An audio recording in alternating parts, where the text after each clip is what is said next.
Well, hello, everybody. My name is Layla P.L. Valette, and I am the Health Education Manager here at AiArthritis, the International Foundation for Autoimmune and Autoinflammatory Arthritis. And I am so excited to welcome you to our World Autoimmune Autoinflammatory Arthritis Day live stream.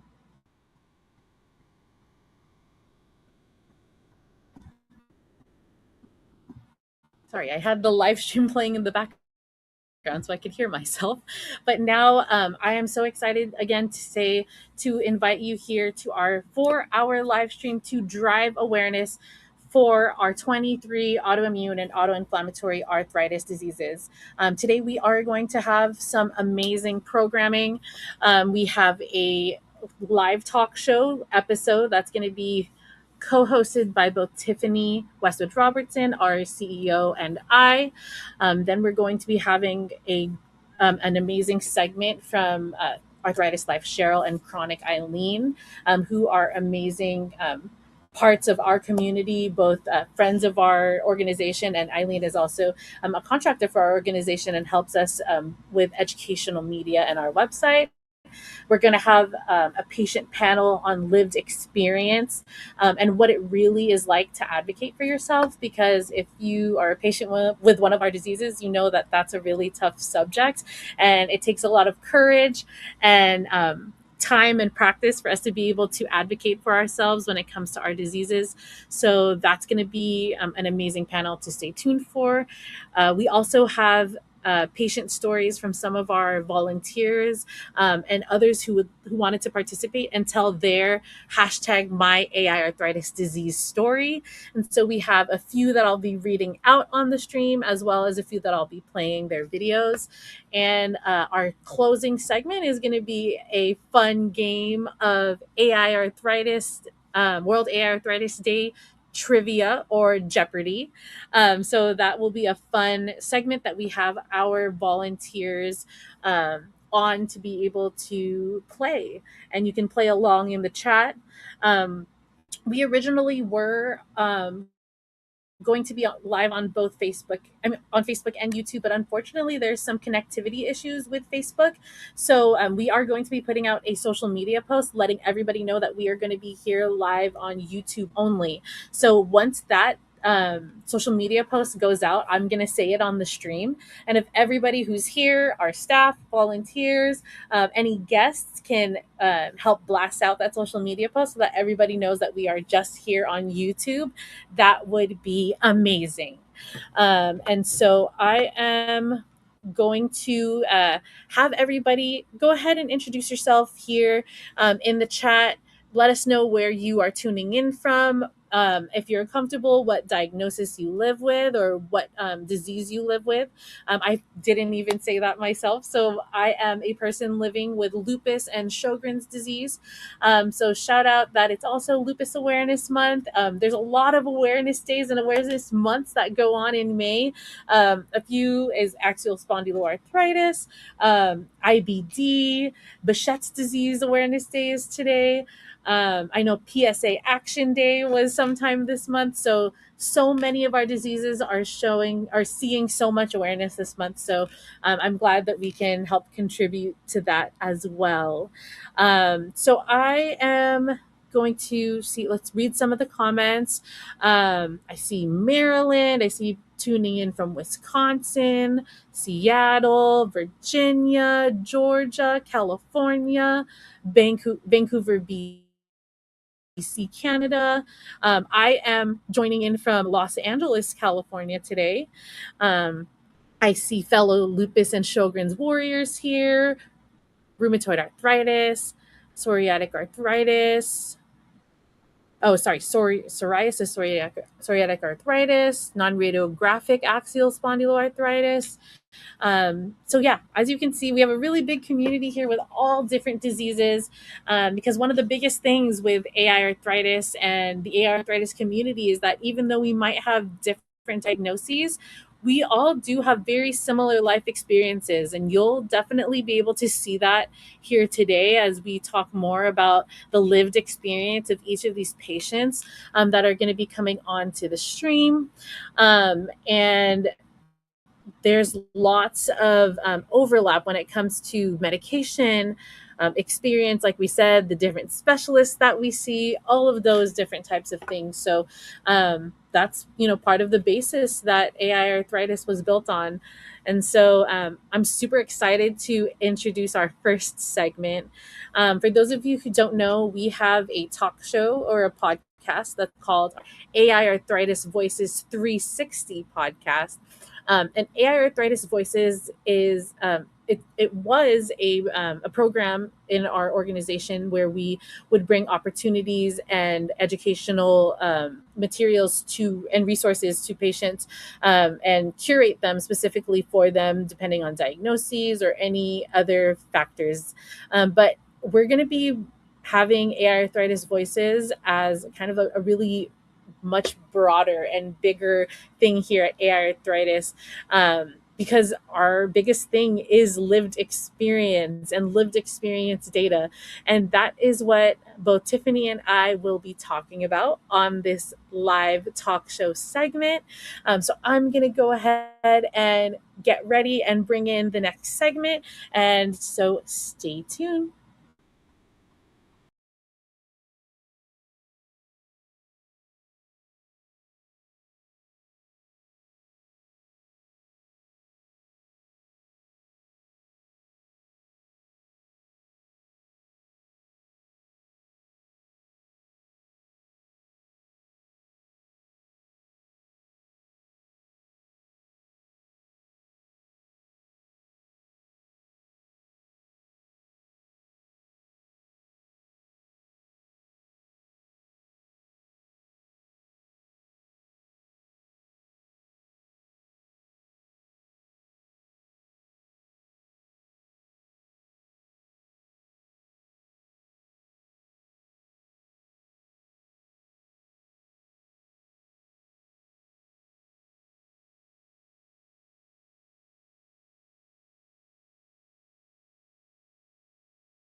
Alrighty, so we are getting ready to get started with this next segment. I'm going to make sure that we have our proper background on here so that we can make sure that we are on theme. There we go. We're at the raceway, matching with Tiffany here. Alrighty.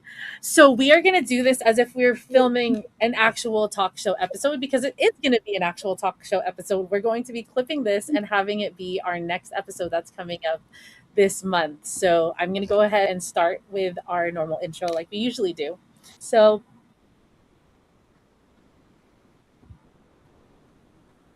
hello and welcome to AI Arthritis Voices 360. This is the official talk show for the International Foundation for Autoimmune, AUTOinflammatory Arthritis, or AI Arthritis for short. My name is Layla and I am one of your co-hosts today. I am a person living with lupus and Sjogren's disease, and I am the health education manager here at AI Arthritis. And I am joined here today by my co-host and original founder and CEO of AI Arthritis, Tiffany Westwood Robertson. Please say hi and introduce yourself, Tiff. Hi, everyone. It is World Autoimmune Autoinflammatory Arthritis Day. I am driving awareness, and I know you are too because you are here. So thank you so much, Layla, for hosting this live stream and hosting the Arthritis Voices 360 talk show on this very special day. My name, as she said, Tiffany Westwood Robertson. I'm the CEO, original founder. 15 years ago, believe it or not. What? It's true. I can't believe it. Time flies when you're having fun. I'm a person living with non-radiographic axial spondyloarthritis, but like most people, I started as the mystery patient, then got undifferentiated connective tissue disease, then seronegative rheumatoid arthritis until 2013 when non-radiographic axial spondyloarthritis actually became a real diagnosis. So we understand. And I think Layla, as she said, she's also living with the diseases. We like to say we don't represent the patient voice. We are the patient voice at AiArthritis. So happy to be here on this special occasion. Yes, and it's this is my fourth World AI Arthritis Day, and so it's definitely not as much as Tiffany, but it Yeah, definitely mine, has. this is my Yeah, 15th, but but it has been an amazing journey to see how much we've done and how many organizations we've been able to kind of unite together for this special day, and all of it being on the basis of lived experience and putting together the different experiences that patients have to be able to make change in our community, improve doctor and patient communication, improve, and then therefore improving outcomes. That's what AI arthritis has always been about. But right now, in this current day and age, we are expanding our work to turn into patient experiences into real world impact. So, as it not that we weren't doing that before, but we are really focusing on making it bigger, scaling it, and making sure that more patients are represented. And that's kind of what this whole talk show is going to be about. AI Arthritis' mission has always been driven by conversational research, whether that be social media posts, organized discussion groups, or project specific patient experience data collection. We listen to our peers, we identify the most voiced needs, then we lead solutions to related education and awareness, legislation, research that improves the patient journey. And that's really what's super important, is that the data that we're collecting there then translates into improvements of the patient journey. And we want to be able to show that we are doing that. Um, absolutely. yeah, I think that's the You biggest know, thing. I really, I think it's important too when we think about that it is really in everything we do. And what, Layla, what Layla is has so eloquently said, put together is we've been doing it the whole time, and now we realize, holy smokes, in the words of Deb, volunteer, who I see on there, holy smokes, we're now getting so much bigger and we can impact so many more lives. We really are seeing the need to build out an entire infrastructure to collect the research, publish it, put it into reports, really make your experiences impact lives even bigger and better than before. And I think it's worth saying that's how we started. So some of you on here may have even been around 16 or so years ago, and we all found each other on the base of a movement where we were mad about not being understood. And that's why World Arthritis Day was the first project we ever established, because we were mad and we wanted to demand awareness. And we thought, okay, hold on, this is interesting. Through conversations, largely on social media at first, we started talking around the world and said, you have RA, you have psoriatic arthritis, you have lupus. How do we all have the same stories? And that was when patients had the aha moment, lived experience sharing that turned into themes and data where we said, oh my gosh, there needs to be a nonprofit that only focuses on these 22 diseases that are auto plus inflammatory arthritis, found the term autoimmune arthritis in research, and the rest is history. So we have literally been doing this since before day one, and we made it Absolutely. into our entire mission. Definitely. Speaking of who's been here possibly for a very long time, I see a long time volunteer in the chat, Deanne, who is I know Oh, has been around for a long time too. So just wanted to give Deanne a Liam, quick get the shout flag out. wave. Yes.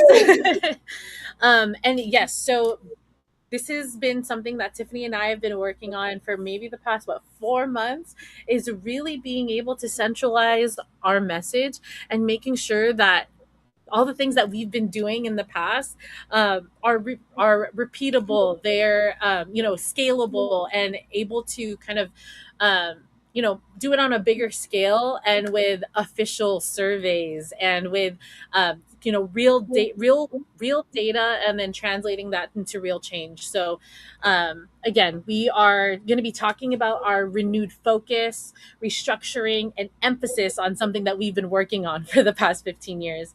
And so now we are going to focus on a collection of lived experience data, or as we call it, LED, and how, as we expand to reach thousands more people over the next few years, and how we're going to build this out. And so, why we do this is really important. There's so many different things in the community that a lot of people experience, like delayed diagnosis or misdiagnosis, incomplete understand, like, the other people in your life not understanding the real burden of disease, feeling isolated, ineffective access to care and medicine, and limited empathy within the healthcare systems is something that we all experience. And so these are the types of things that we hope to tackle and will tackle with all of this lived experience data that we are collecting. And so one of the biggest things is every single one of you that's on this stream right now, watching it live, watching it later, you can all be a part of it. And conversational research leads up to creating programs and tools, and even being able to help us launch these different programs and tools. You can all be a part of those steps, and I think that that's the biggest thing, is that we want everyone to be able to have their voice be heard. That's a kind of a cliche term that a lot of different patient organizations, advocates, everybody say, that every voice deserves to be heard, but we really truly mean that. And we really want to put our money where our mouth is with this data, to be able to show that to the world, to patients, to doctors, to legislators, to whoever that data is going to be presented to. And so basically what we're talking about is that AI arthritis is entering a transformational phase of growth. And for years, we've built trusted relationships with patient communities, educational programs, and innovative listening initiatives. And now we are preparing to pioneer a new category of patient centered intelligence by intentionally building systems around those experiences so they can have larger impact. Wow, that is exactly what I was trying to say in a very compact Well, that sentence. was hot off the press. So we Yes. got to get a shout out to Greg from the Up Agency, who's been helping us with this strategic shifting and rebuilding and renewed voice, and making sure our infrastructure is prepared to handle our explosive growth that we've had over the last few years, and that we hope to triple over the next few. And so he's done a really great job of summarizing in a simple way, where we're trying. So that was hot off the press. I literally threw that in Layla's document about an hour ago. Yes. I was like, well, this is new, but it sounds good, so I'm going to read it. And yeah, so basically, so the shift to leading with and publishing lived experience data. And so, like we said, we've been doing this for so long, but the leading with um, being data first, and of course listening and conversational empathy and all of those different kinds of things that we've done before is still important. But we've come to know that we do need to have hard numbers and being able to show impact. And so um, through our different initiatives, like what Tiffany was talking about, our auto plus inflammatory arthritis equals X or YZ, basically meaning autoimmune and autoinflammatory disease plus inflammatory arthritis. That's how we found our 23 diseases that we cover.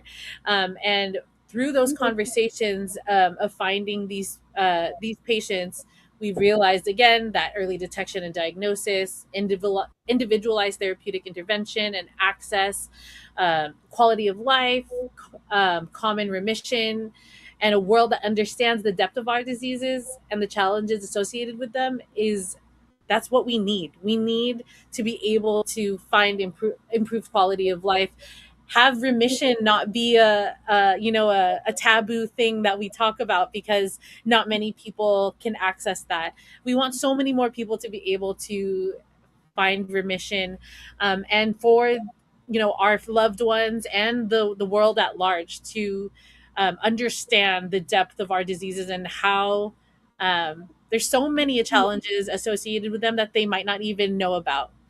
And so that's the whole basis of all of the data. Our programs and resources naturally grew from these experiences. And now we have dozens of programs and hundreds of patient ideated resources that have stemmed from that as well. And so this strategic shift is really about scaling that listening. We're really going to be focusing on social media listening, making sure that we're starting conversations on social media so that we can get more information, organizing our insights. So once someone does reply on that social media post, what are we doing with that answer? How are we going to use that in all of our, compiling all of our data? Measuring impact is a really big one that we keep emphasizing, making sure patient experiences guide everything that we do and that every voice is counted. So that is exactly what this strategic shift is about. At AI Arthritis realized we were already listening well, but now we need stronger ways to capture, collect, and apply what we hear. And so, like I said, Tiffany and I have been working with Greg for the past few months to really hone in on what makes AI arthritis special, what we can do for the community unique from other organizations. And this is what we really honed in on is this lived experience data, or LED. And Tiffany has had so many aha moments where her light bulb has been flashing while we've been going through these exercises.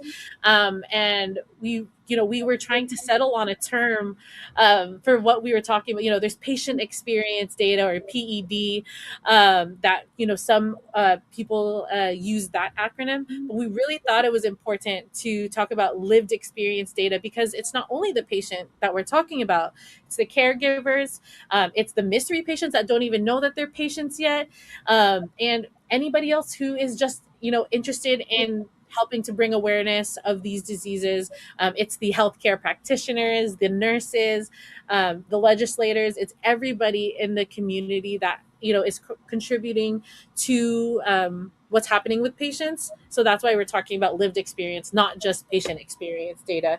And I'd love for Tiffany to go ahead and talk more about what is lived experience data, from the AI arthritis perspective.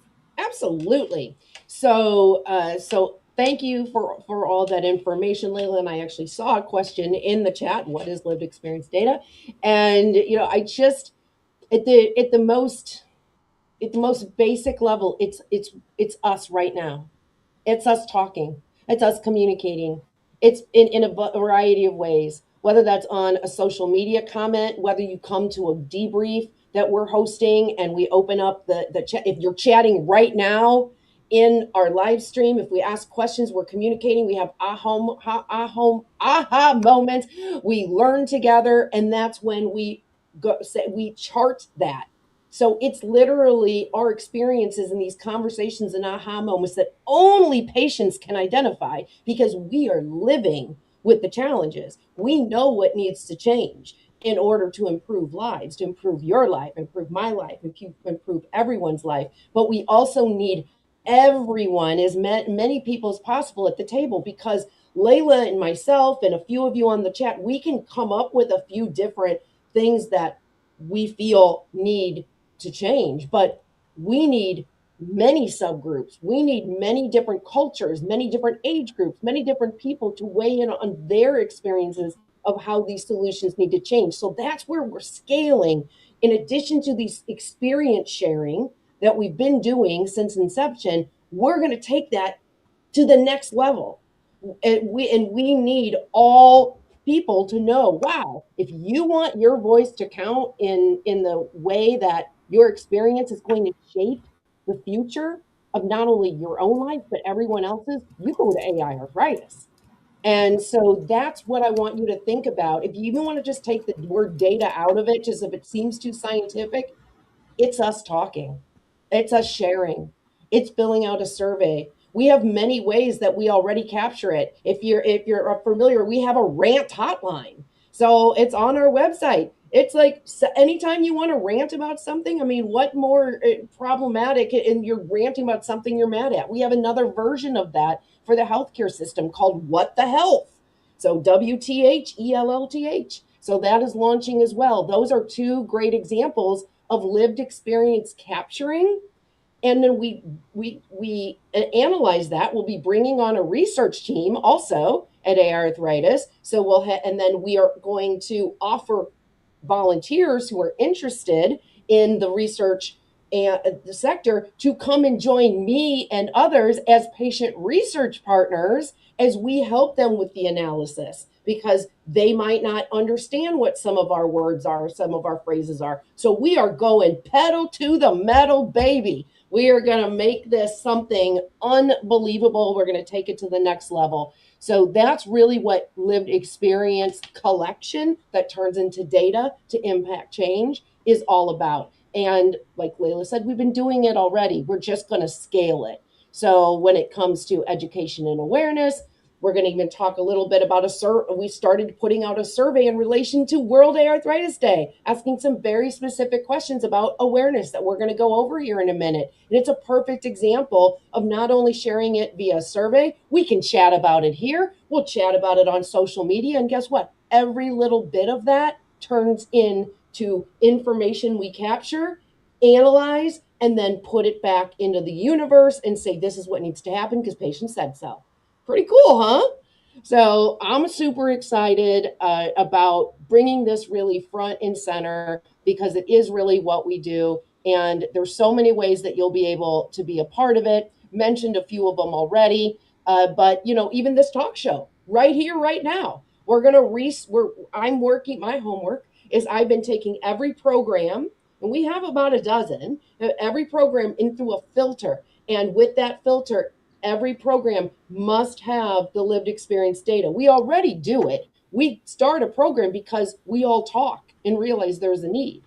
So we're going to magnify that, more voices saying there's a need, bigger build out of the projects, existing projects, having people weigh in on those, and also helping us learn in peer-led education as we start talking about these amazing programs. So with the talk show, we'll start posting well ahead of time of any of the topics so you can weigh in and we will report back what you all were talking about and choose the topics based on the patient need. Then we'll go back, we'll have the co-hosts, we'll have the guests go back to social media. Maybe we'll have webinars, we'll have opportunities for you to come and talk to.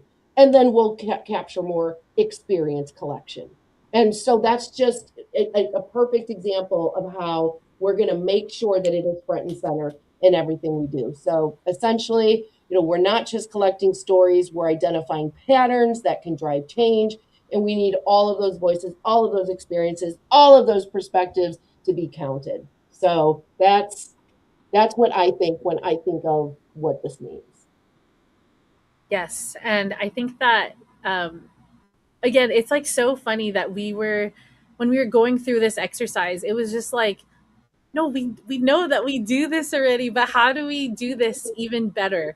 How do we really see what our patients actually struggling with, what support is missing, what solutions are needed most? And those are the answers. Those are the questions that we're trying to find the answers to. And again, not just Tiffany's experience, Layla's experience, Vanessa's experience, Mark's experience. It's our experiences as a community as a whole. And I think that that's the biggest part about this, is being able to strategically filter this information through all of our programs and really being able to listen, um, and do that on a bigger scale. And again, we want to create resources and programs for the community to ensure our resources, tools, and programs reflect the many different patient journeys, challenges, and lived realities across autoimmune and autoinflammatory arthritis diseases. And AI Arthritis wants to amplify patient voices, improve healthcare conversations, identify those gaps in care, improve disease management, and create measurable impact. And all of this research throughout this year will be collected and put into a new annual AiArthritis Voices Lived Experience Data Report. And we want this to be a sought out report for anyone who wants to know what mattered to patients in that year. So look out for opportunities to be a part of this report, including our flagship survey that we will create and encourage everyone to take part in worldwide, and that is going to be coming really soon. But with World AI Arthritis Day, we actually decided to dip our toes in with a very brief lived experience data survey or lived experience survey that maybe a few of you in the chat have participated in. But we wanted to also see if anybody on here wanted to even answer the questions live here in the chat. So we're going to read some of the questions that are on the survey so that you can. Layla, I've already run a lot of this through analysis too. Oh, So awesome. I've got some top answers going on as well on my other screen. Cool. Okay, so let's see. Let me, you know what I'm going to do? I'm going to make sure that we go ahead and if one of our wonderful volunteers can put the link in the chat to the survey, that would be amazing so that we can make sure that we have that there. So if anybody else wants to participate by actually doing the survey, that would be great. And I also want to pull it up so that you guys can see what it looks like and answer these questions. Okay, let's see. Pull this up.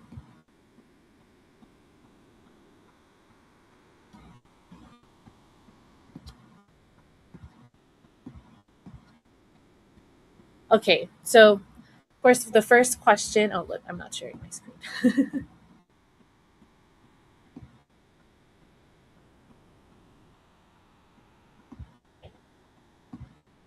Okay, I'm just going to read it out. I have to fix my settings later after I get off of this.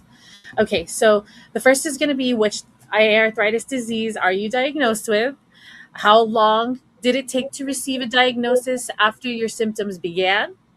Why, in your opinion, did it take as long as it did, whether it was short or long?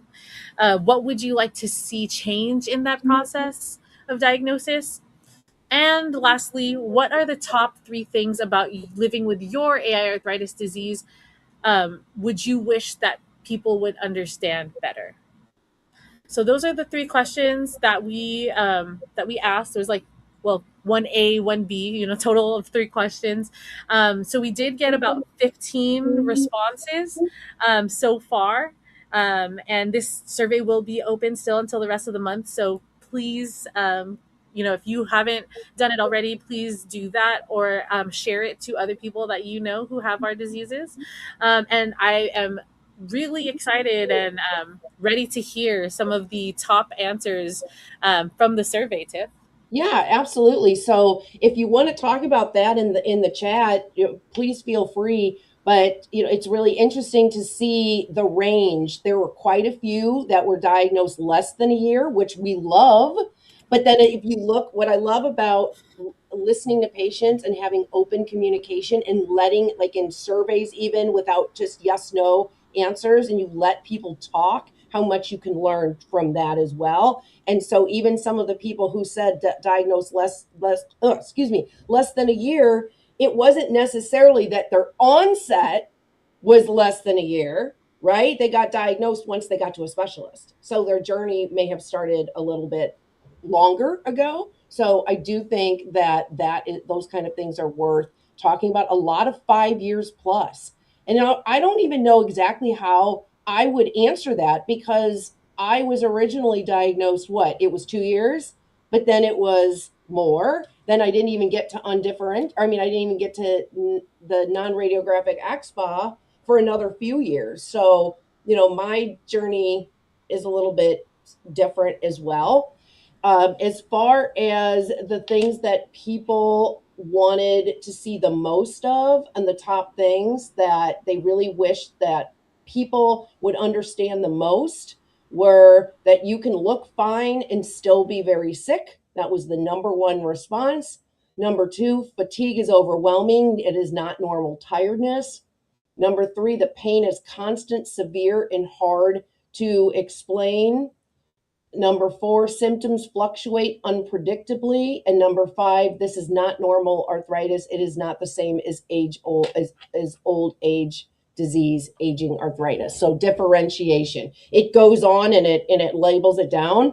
But what do you think? What are the things that you wish that people understood? And we're taking this information from this particular question, and we'd like at least 100 people to be able to take it. And then from that, we will infuse that into what we do for World AiArthritis Day and our efforts for awareness in 2027.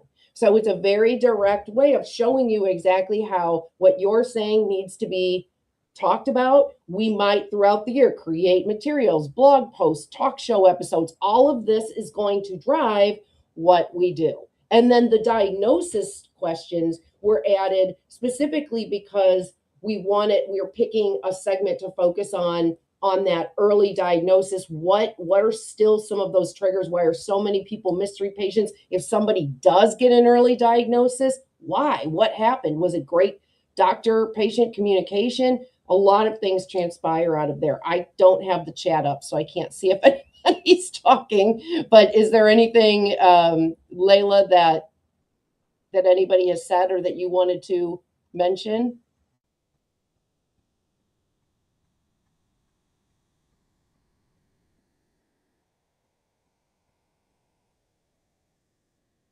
It seems, Cheryl says, it seems like researchers are getting better at identifying early RA or preclinical RA. I think looking back, I had a lot of systemic symptoms even before joint symptoms. That's also similar with lupus that's going on as well too. So that is, yeah, that it's so great to see that diagnoses can start a lot earlier. Um, Fatigue is more than typical tiredness. Yes, that is, echoed in the chat. Social interaction and fatigue don't mix very well. And pre planning is key. I can't be spontaneous anymore. I need to make sure I get my nap.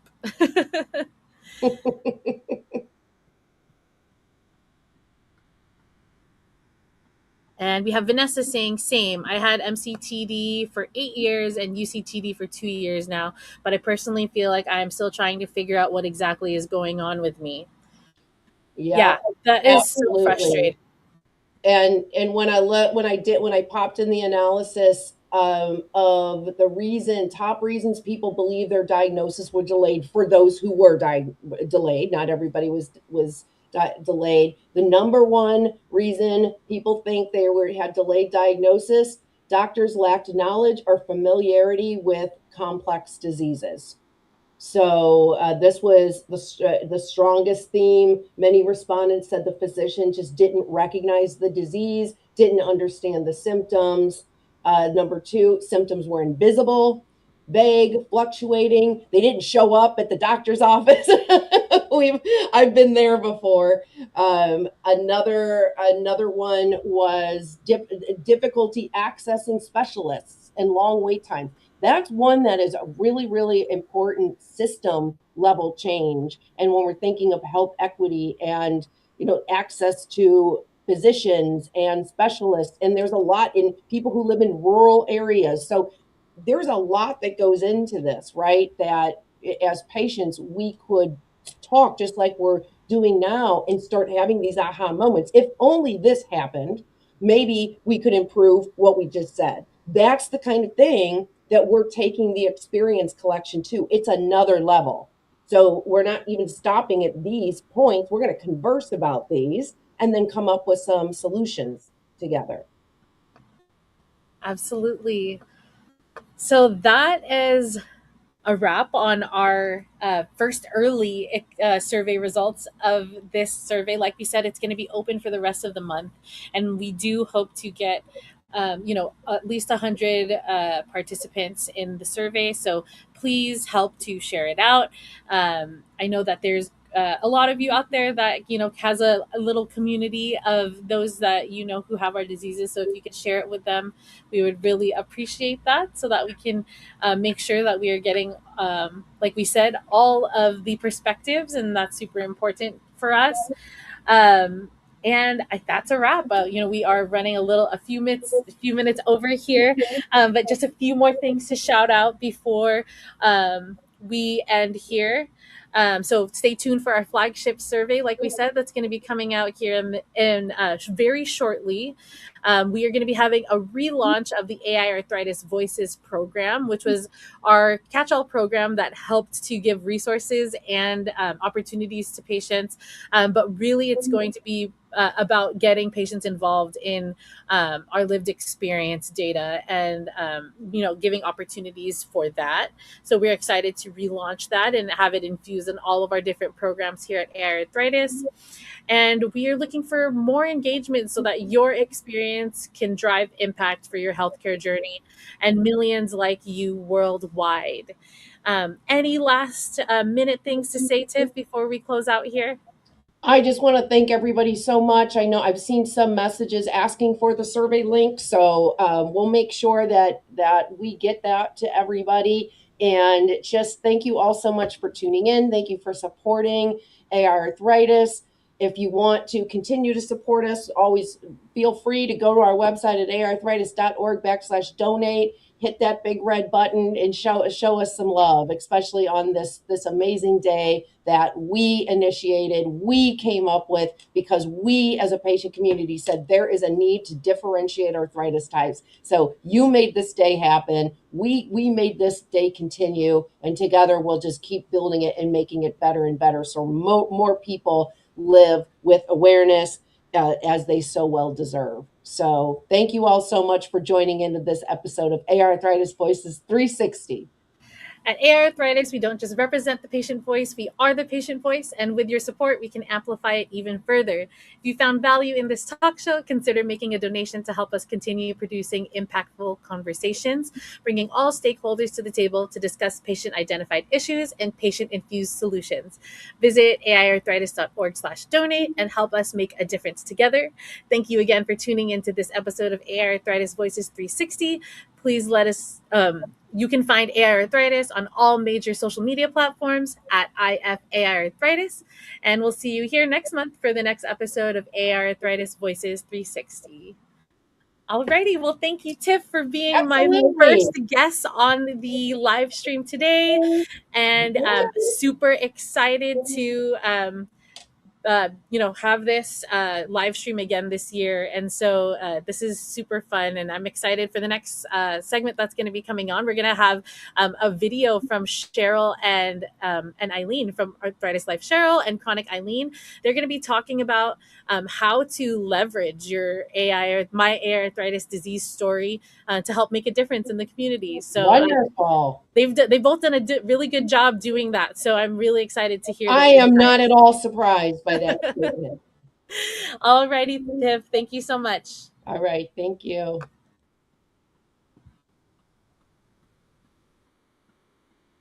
Okay. And like I said, we're going to be having our next segment. The segment title is, sorry, my computer is running so slow with all of the tabs that I have open. Um, telling your hashtag my arthritis disease story to create change. And like I said, we're going to be having this video from ArthritisLife Cheryl and Chronic Eileen as they go by online. And so I'm going to go ahead and play their videos.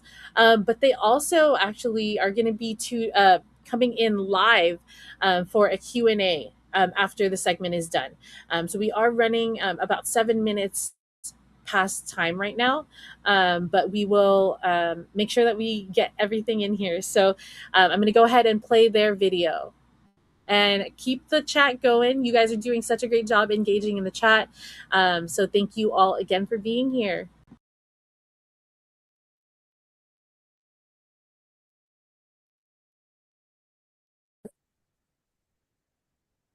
Hello, my name is Eileen Davidson, and I am online known as Chronic Eileen. I am the educational media assistant with the International Foundation of Autoimmune and Autoinflammatory Arthritis. I live in Vancouver, British Columbia, and I live with rheumatoid arthritis and non-radiographic axial spondyloarthritis. With me today, I have my good friend Cheryl Crow, who I will let talk about the amazing work that she does. And we are here today to talk to you about how telling your AI arthritis disease story to create change, why it's important, and how to get started, and kind of a little history about why we both got started and now are very active in the patient influencer community as people who are shining a light on autoimmune and autoinflammatory diseases. Cheryl, can you tell us a little bit about you?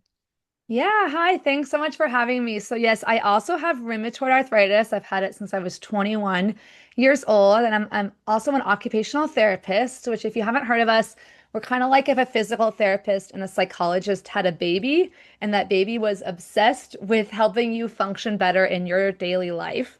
And we're really like, I think of us as like life skills detectives. So, we're good problem solvers, and also we work on mental health as well.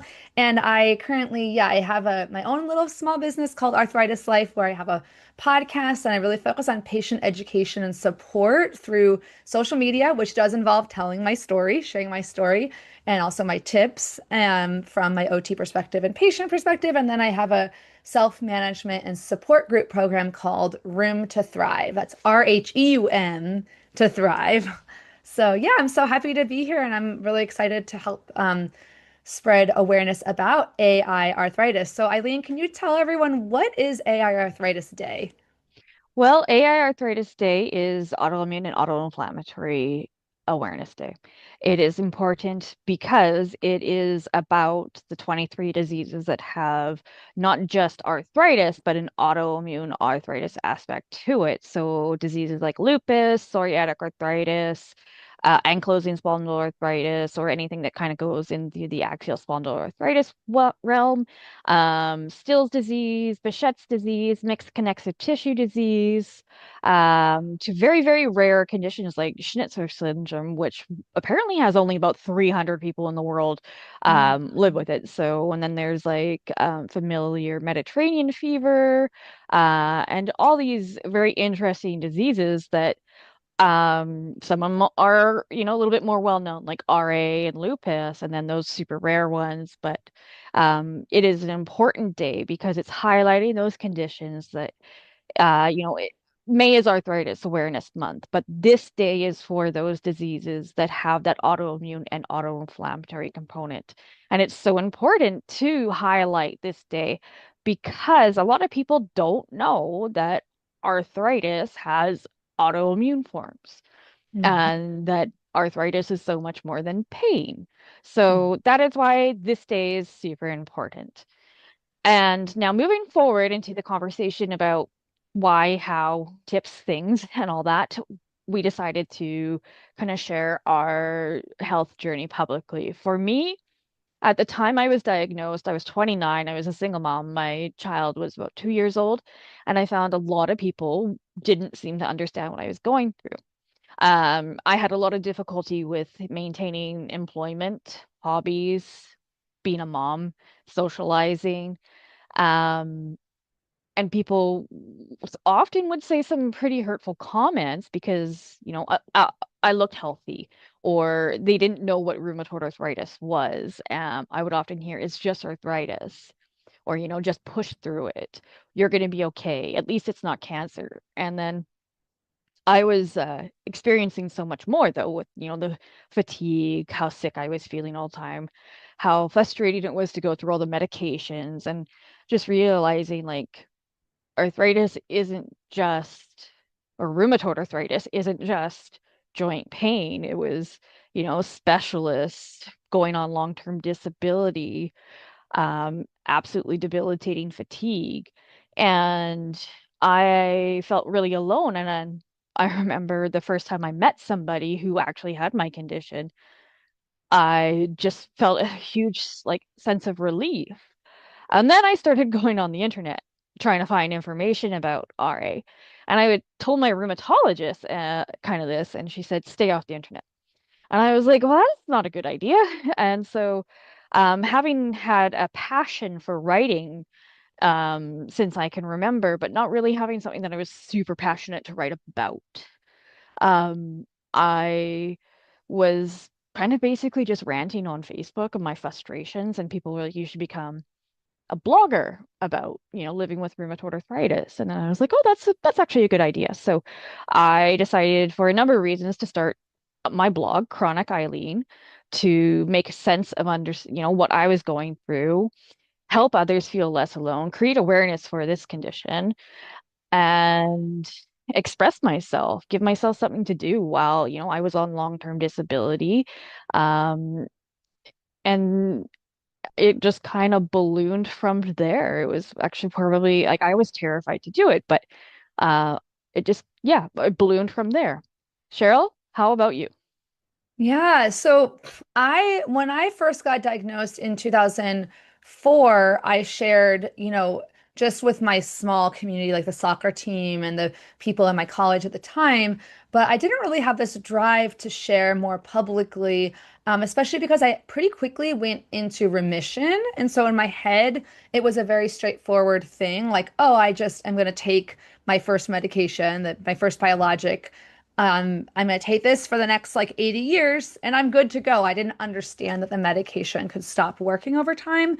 So when I had my first flare up in the late 2000s, I was actually a swing dancer at the time, and it was really impacting me that to have hand pain because I you need your hands to connect to your partner when dancing, and decided to make a video to share on YouTube. And at this, they had actually a dance. I don't even know if I told you this story before, Eileen, because I've told so many different stories. But that they had a dance. Seattle had a dance video contest, and I decided I'm gonna make my hook for my videos. I'm gonna tell them it's gonna be called Dancing with Arthritis. And a lot of the people in the swing dancing community didn't even know I had arthritis. So the response to that video was so positive, not just in the swing dancing community. It showed them that, it introduced the idea of invisible conditions to them, that, oh, this person looks quote unquote healthy and able-bodied, yet she's dealing with this pain that I can't see. Then by chance, someone from the Arthritis Foundation found that dancing video on YouTube and contacted me and asked me if I'd be willing to share about, at that time, my 6 years of living with rheumatoid arthritis at the upcoming juvenile arthritis camp in Washington State. And when I shared there, that was the first time I realized, it was in person, and I realized profound, how profoundly helpful it was for the kids with arthritis and the parents to see, just learn directly from another human being that you can, even though this is going to be hard, you can get through this. And it was funny because I had all these thoughts and stories I wanted to tell them, and these points I thought were so like wise and sage for me to say at this camp. And it turns out that I remember this really specifically or vividly, that what the parents responded to was just, wow, the parents specifically, they're the ones that gave me more feedback than the kids. The parents were like, wow, it's just great to see that like you've gone to college and that you've been able to do the things that you wanted to do pre-diagnosis, or that you have a job. And in my head, I'm like, that's like low hanging fruit. But now as a parent, I get it, because I realize whether you're a parent of a child who has, juvenile inflammatory arthritis condition, or you're a person with an inflammatory arthritis, you do want that hope that you can, live a somewhat unencumbered, life, or with adaptations. And so, anyway, it made me realize that there's such a benefit to sharing my story. So, the next question we wanted to talk about was there a moment you realized your story could help someone else? Well, that Arthritis Foundation story definitely touches on that, but where I really started noticing that on a prolonged period was when I started sharing on social media. So initially, I just had my own Facebook, page that I would share about like random pictures of my cats and stuff, and then then I started sharing about arthritis, and I realized in the comments section how isolated and unsupported most patients felt, and how most, when I would share little tips I was learning in occupational therapy school, whether that's, hey, you can put a little foam grip on your eyeliner and make it easier to hold, like simple life hacks, or oh, hey, there's this cool adaptive pair of scissors. Like I would show videos and pictures of the stuff, and everyone's like, no one taught me this. I didn't even know. Or like if I was wearing a compression glove or like a splint, people would say, well, how did you learn about that? And in my head, I'm like, you should be getting more support. Anyway, that's one of my soapboxes. So what I realized was that I could at least help if the patients weren't getting adequate support and education through the traditional medical system, I could help them through sharing on social media and then eventually the Arthritis Life podcast and YouTube channel. But what about you, Eileen? When did you realize your story could help someone else? There was definitely no one moment. I'll Mhm. say that. Mm. There was a buildup of moments, and like the when I started the Instagram or the Facebook page or the blog, the emails and the comments that I would get from patients who um, never met anybody who had the same disease as me, didn't know fatigue was a huge thing with rheumatoid arthritis, and didn't know how to explain what they're going through, didn't know that they had brain fog, and that our brain fog was a part of, living with an autoimmune arthritis disease. Uh, and then also, I would say it wasn't just the comments or and emails, but even when media would pick our story up, it really helped me feel there was value to being so open to, everything that's wrong with me, because that's actually kind of terrifying. Um, and then I would say, watching my following grow, your following grow, like how important, how people want to see real, authentic stories of people that are living with the diseases. So I think there wasn't just one moment, but like a constant, ever-growing moment, because every day, since opening up online about living with this disease, there is a thank you comment every day. And I have no idea how many I've gotten over the last 8 years of being a content creator. Um, but it definitely keeps me going. So yeah. Now, of course, being an advocate and also being on social media can have its challenges. Especially, living with anxiety and depression myself, it can be a bit difficult to balance it all, and protect my mental health at times too. There could be issues, like just being fearful to express myself. What am I putting on the internet correct? Because, there's always going to be that person that's going to leave the comment being like, Nancy's wrong, kind of thing. Like, it's going to happen. Um, and, I guess there was the challenge of, is being so open about what's wrong with me gonna deter people away from me? Am I just gonna receive a pity party? Are people gonna see me as whiny and kind of look down on me because that's, I'm negative because all I talk about is my disease, kind of thing, right? Or if, they're gonna say things like it's not your whole personality.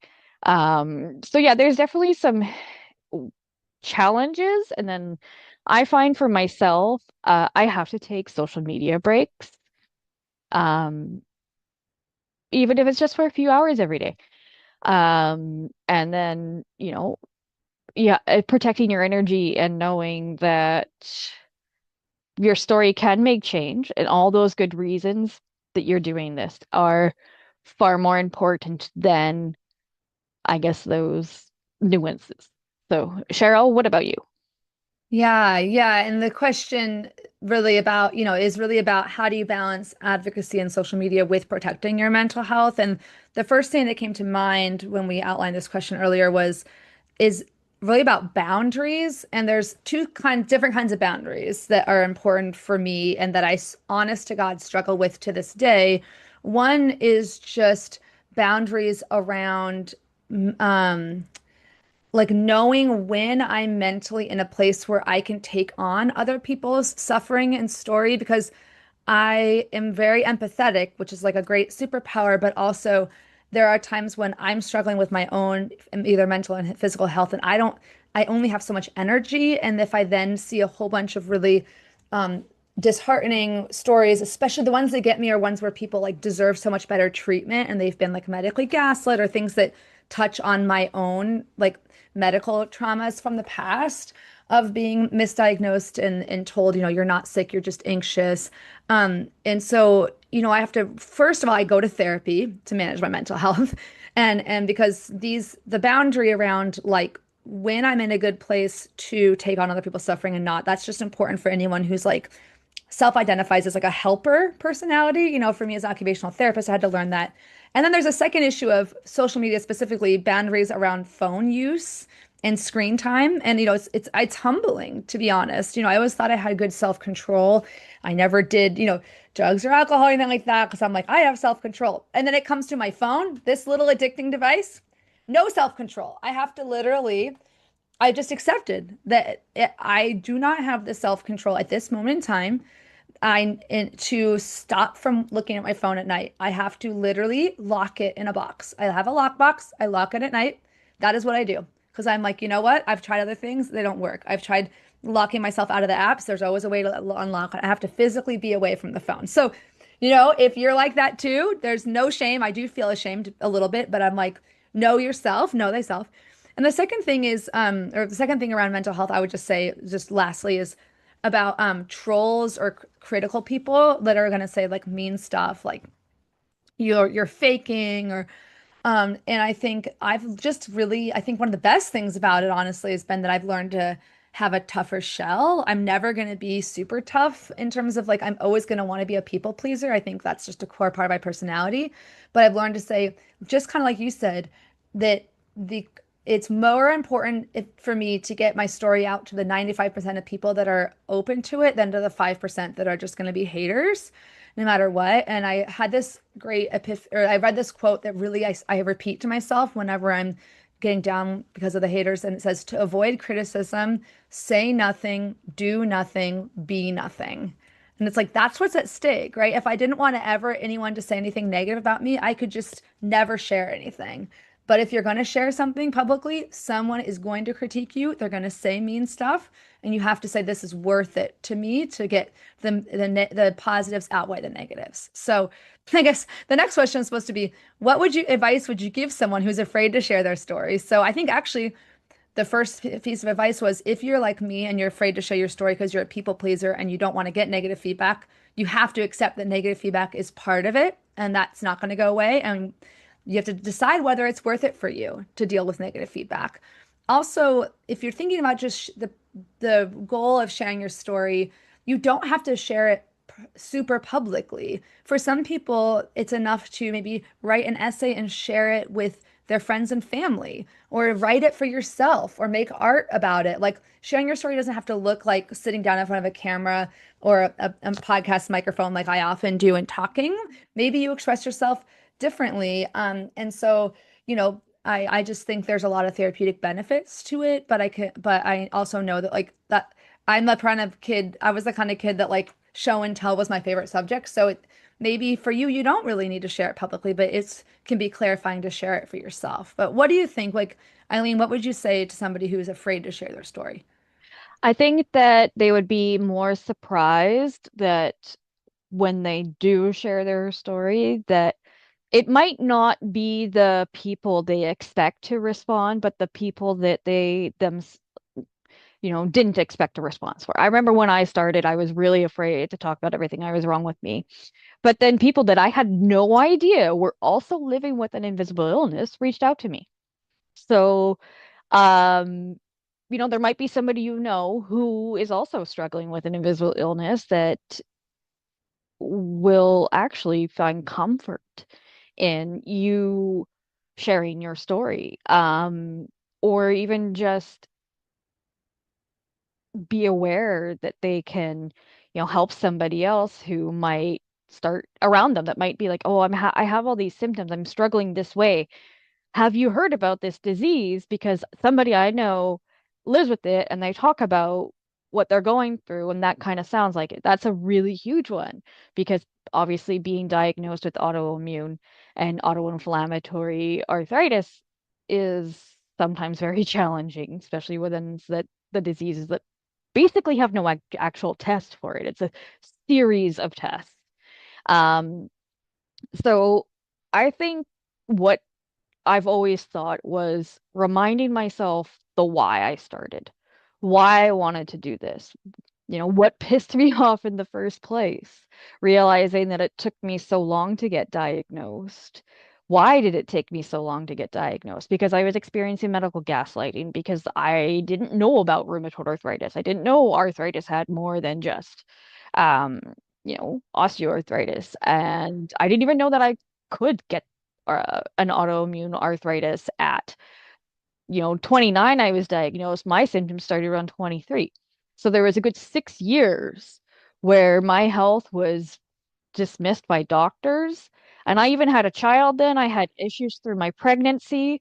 And somebody should have probably caught, hey, this girl has an autoimmune thing going on, rather than, just brushing me off as preeclampsia, stressed out, new mom, kind of thing. And how important it is to be open about that because it could change somebody else's outcomes. So yeah, and there's obviously many ways to remind myself that if I'm afraid to share my story, there is probably a list of reasons that are like the pro to share my story versus the cons. And that anxious feeling inside me, I've gotten kind of rid of it over the years of sharing my story over and over and over. I'm probably an oversharer now. So the those anxious Yeah. feelings don't exist as much. They're not as loud. And And yeah. I was yeah, just going to add that I think one of the most common things I've seen in running support groups and just getting feedback on social media is that most patients feel like they're doing it wrong, that everyone else has everything figured out. And at first, I was kind of scared to share that part of my story where I'm like, look, some days I don't know why I thought I did everything right and I still had a flare up out of nowhere. And, saying I sometimes don't know what I'm doing, even though I've had this for 20 years and I am an occupational therapist and a patient educator. And people have said to me, it actually helps me to hear that no one's life is perfect. Because sometimes on social media, people do share just like the most perfect airbrushed versions of reality. And you might be surprised that sharing your vulnerability actually can lead to connection. Sorry, I just wanted to say that. yeah, no, Yeah. that is actually an extremely good point because when I started my advocacy, it was kind of earlier in my diagnosis area, and I was in the gym and I was had a medication that really worked for me. I also only had one form. And then there was a period where I started to get really sick for several years. I felt like I shouldn't be sharing my story because I'm not rising above it right now. I'm really struggling, but actually explaining that struggling had more of a better impact than just being like, look at what I can do, because it one helped create awareness about how serious these diseases are, how it's so up and down, um, and how there's comorbidities, and it's often we don't just have one condition, right? So there was so many more reasons to share my story, but I guess another major reason was connecting with other patients online and how that has impacted me. Well, first of all, we met online. We're great friends now. We've done a number of things, speaking at conferences. We've spoken together at a number of American College of Rheumatology conferences. We have a podcast together. We've had girl weekends. And then, I've met many other people online with the same condition as me. And then, I always find it's the people that don't know you or online are the ones that are your biggest cheerleaders. It's kind of funny, you can know somebody online for years, and share something like the same disease, and you're going to have a different connection than you do, say, your best friend who doesn't have the disease, right? So it's been very beneficial because it's being able to talk to somebody or many people who understand what you're going through. And I'm not a total weirdo when I post, fatigue selfies. They get it. Oh So my things like that. gosh. So Yeah, yeah. that You- resonates with me a lot. Like I realized the other day when I was talking to my therapist, I was like, um, wow, some the people I'm closest with in my life, other than like my direct like family members and like kind of a couple of friends from college and stuff, is are the people I've met in the last 6 years over through being more active online in the chronic illness community. The people like, you and others who I know the most because we talk, frequently and we share and connect about our like shared lived experiences and our differences, right? You and I have a lot of differences too, and so we complement each other. And so, yeah, a few other things that it's helped, a few other ways that connecting online with other patients has helped me is that I learn every day. I learn something from other patients, like whether it's a new like life hack gadget, because everyone in the community that connects with me knows that I'm kind of obsessed with those. But also, they also, learning ways people have figured out how to thrive alongside their condition, not because they conquered, like you were saying, or because they made it go into remission necessarily, but ways to thrive even when you have those hard days and figure out some way to still find joy. Maybe thriving is too aspirational sometimes, but to still have a meaningful existence and in micro moments of joy. I learned that every day. And I also think, there's this saying, there's no one size fits all, really for any illness, but it's particularly autoimmune and autoinflammatory. And so the more friendships you have and connections to people in the chronic illness community, you see that every day. It's like show, don't tell. You can tell someone that there's no one size fits all, but then you get shown that by having those connections. So our last question before we kind of wrap up is going to be tips for getting started. A lot of times people feel this kind of almost like an itch or an urge to start sharing their story more publicly, whether that's through a blog or a YouTube channel or through social media or maybe through volunteering in person. And I would say, know that it's okay to start with just one platform and one genre of story to share, for lack of a better word. Like you might want to share day in the life content or your personal stories, like the day I got diagnosed, or you might want to share, something really specific, like how I take care of my dog with arthritis. You don't have to share everything all at once. Maybe you can start with just start with what's in your gut. And another thing, I think a lot of people bypass this step, but I think it's really helpful to if your goal in sharing your story is partly to connect with others in the online community, look at the hashtags or the discussions that are happening online on that platform, whether it's Instagram, Facebook groups, or Threads now, or YouTube, and then that will give you a lot of inspiration. Like, what are the hot topics people are discussing? How, and then also connecting in the comments, because for me social media isn't just about what I say on my page, it's about the connections I can make on other people's pages. So giving helpful feedback on comments and connecting further with people through their content can is like a fast track way to make more connections. What would you say for, do you have any other tips for getting started? Yeah, actually, I have a number of ways or suggestions. I totally agree. Stick to one platform at a time. Get familiar with it, get comfortable, and most importantly, be creative. And honestly, the best thing that you can do when you are getting started to sharing your story to create change, whatever that is for, educating those around you, or maybe you want to be in media or, talk to media. Maybe you want to be part of like a advocacy at Capitol Hill or wherever. Um, it is knowing that your authentic voice and your authenticity and vulnerability is the most powerful thing that you can talk about. It's not just facts. It's not just, you know,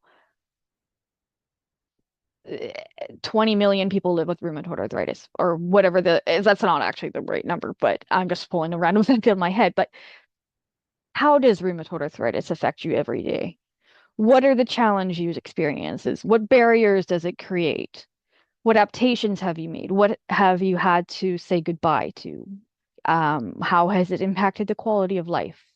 Um, And I have always found that, yes, you can tell about all of those parts that have made an impact on your life, but it's also very important to tell about how, like, what you do to get through it, because you've made it to this day. You're doing something to get by.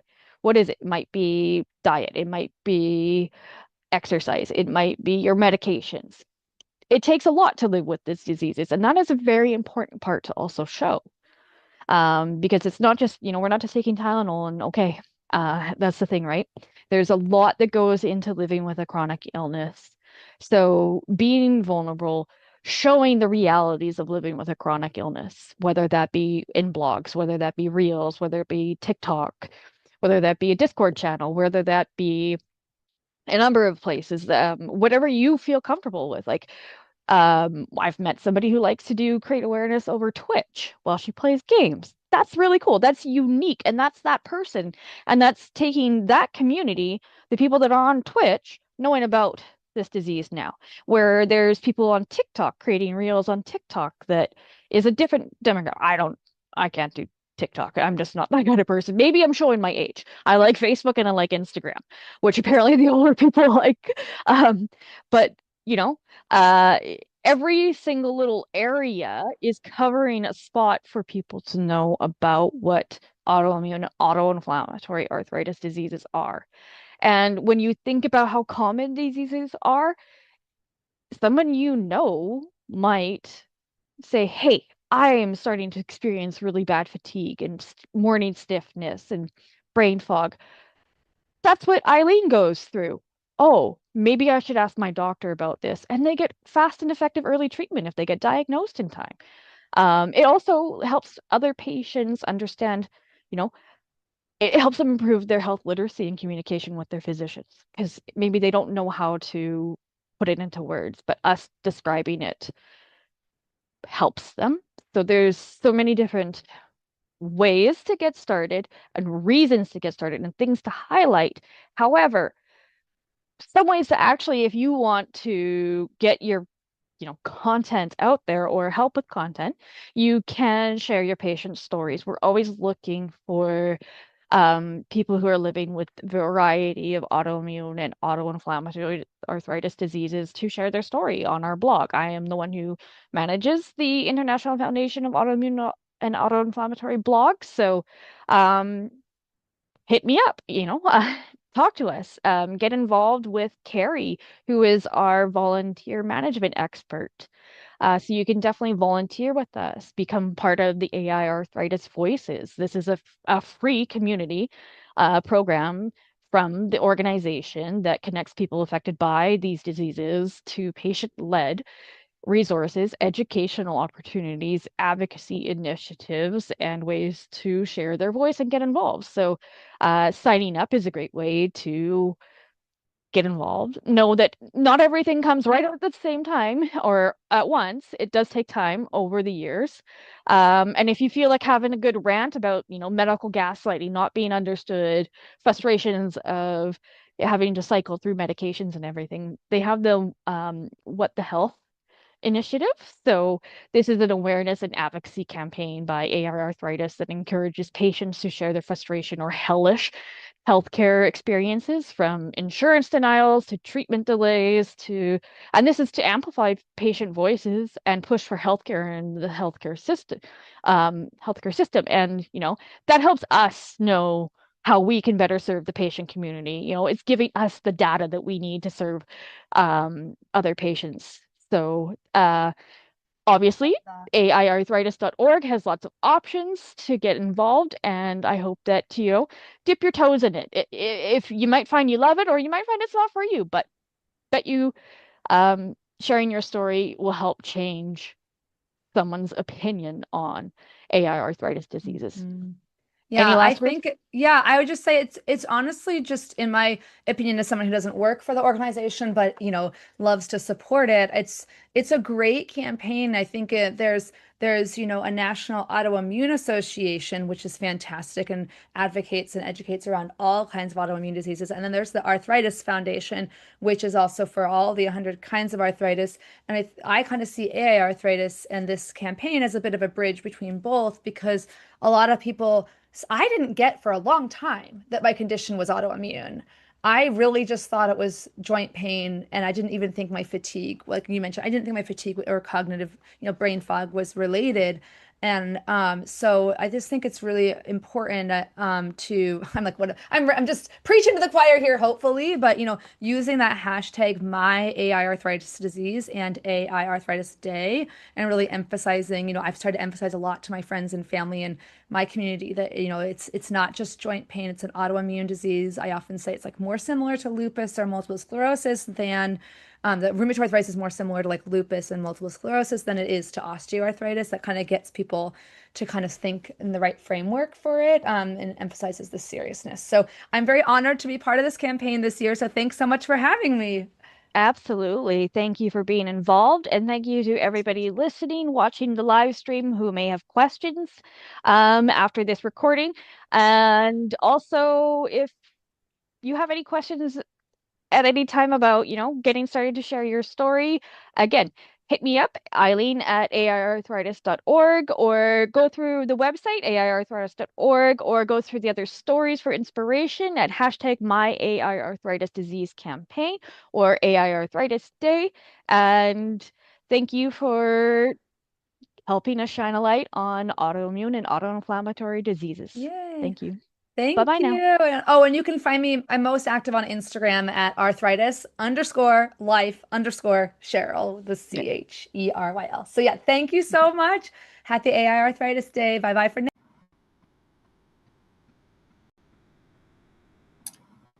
Well, hello, everybody.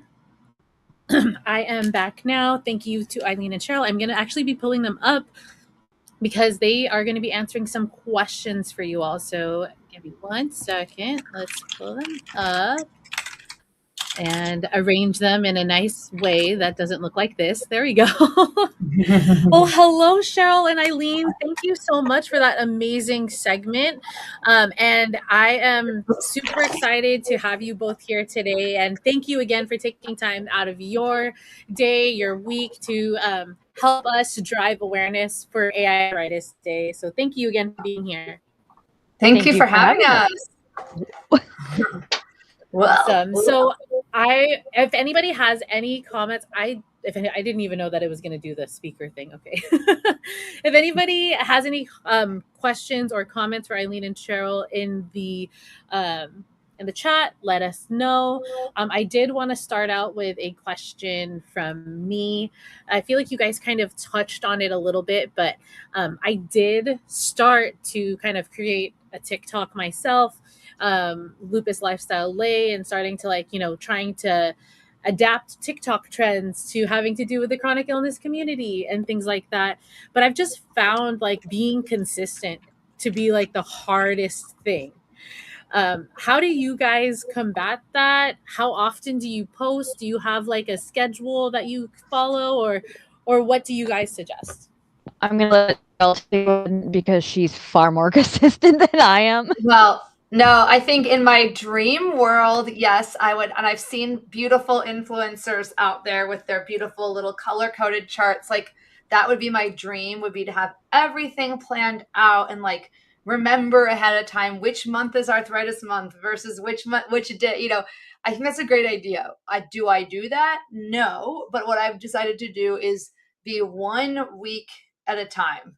That is what works for my brain and my capacity. So on Wednesday, actually today, I try to check in and say, okay, what can I post this coming week?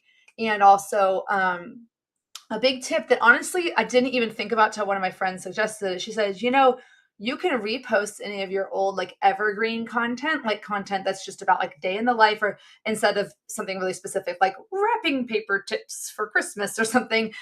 You can, memories are so short and most of your content doesn't go out to a gigantic number of people. So she was saying, my friend who does a lot of social media, she reposts stuff that's over 6 months old. So that means you can, you're not having to create new stuff every day. But what would you add to that, Eileen?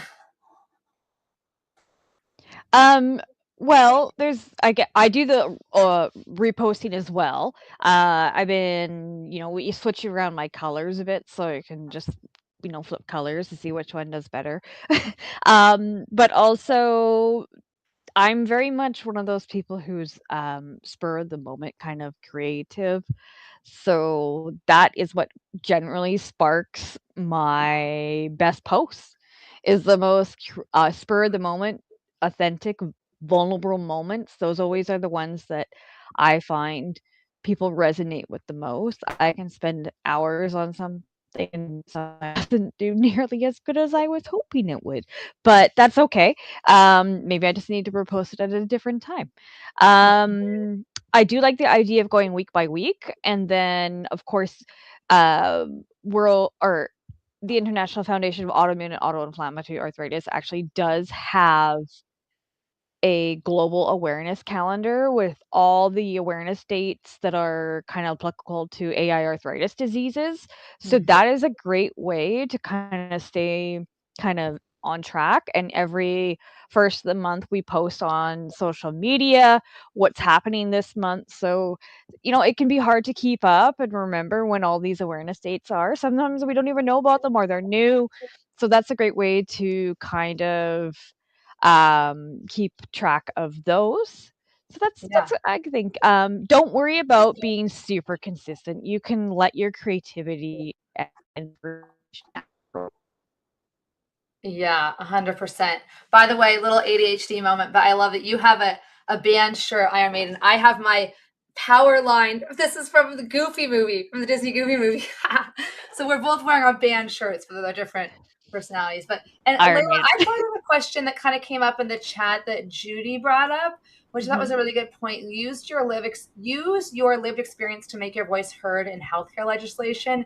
And that's you're exactly, you made it beautifully come up.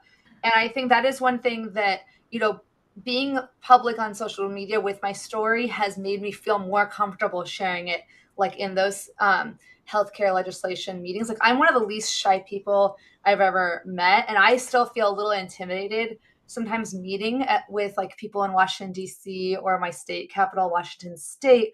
But it's so important, and it's so empowering because we live in, we have to operate in a healthcare system that so often feels disempowering. And so being able to um, participate in legislative advocacy, share your story that way. A lot of the same principles apply, except, you would think, oh, you have to be more detailed and with a legislator. But the advice I've gotten from the lobbyists I've worked with, either for arthritis issues or from the occupational therapy lobbyists, they always say, actually, your legislators or your elected officials are so busy and overwhelmed. They have these 15-minute meetings back to back. You actually want to it's like a TikTok video. Like, you want to get your point across very quickly. And so you don't actually need to tell them like too much info. So anyway, I just wanted to address that comment because I thought it was great. Awesome. Thank you. Yes, I actually am in the middle of typing in a comment to let everybody know about one of our programs that's called Knowledge Empowerment, which really helps those who may not know a lot about legislation and the politics and of like laws behind our diseases. So I'm going to put the information there in the chat. And also we have a program with AI advocates where we do try our best to do everything that there is to help make a difference when it comes to legislation. And I know that this is very U.S. centric. I know that things are very different in Canada and any other part of the world. I see Judy here that just joined in from Australia. So this conversation is kind of niche to the United States, but I know that there's the same problems happening all over the world, but the political system might just be a little bit different, or the government system might just be a little bit different.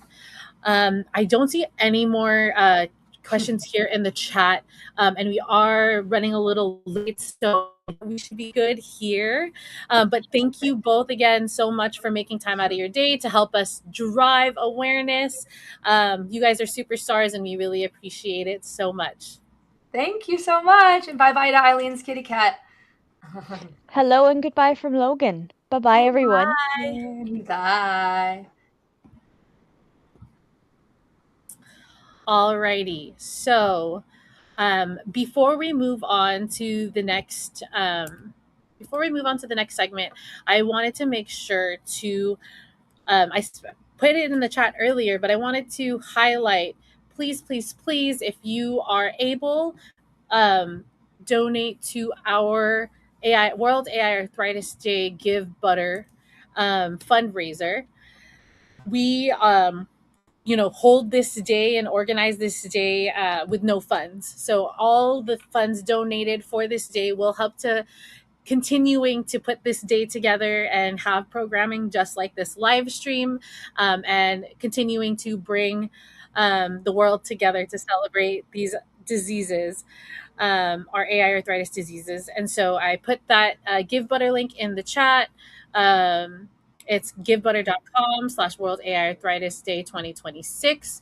If you can't donate, that's totally fine as well. If you'd love to share it out to your friends and family, tell them why why you want to continue, or why you want to ask them to donate to our organization to help us continue with our efforts with this day. That would be great. And next up, we have a patient panel that is the title is Patient Voice Panel: Being Truly Heard Isn't Simple. And this, as I said in the beginning of the stream, is having to do with self-advocacy at the hospital, at the doctor, with your friends. Sorry, I just got a notification saying that I disconnected, but I'm hoping everything is okay. Okay, it looks okay right now. But yes, so we are going to have 4 lovely panelists coming up here, and super excited to have them introduce themselves. They are all either volunteers of our organization or staff at our organization. And so, yeah, let's just get it started. So I am going to go ahead and start to bring everybody up.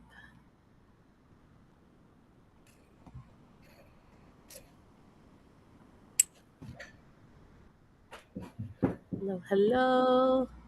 Let's see the best orientation for this. Hi, girls. Hello. Hey, everybody. So excited to be here. And we've got Eileen back. Hello. Been a while. A whole 3 minutes. Yes, yes, yes. Okay. Let me double check again. We have it on two.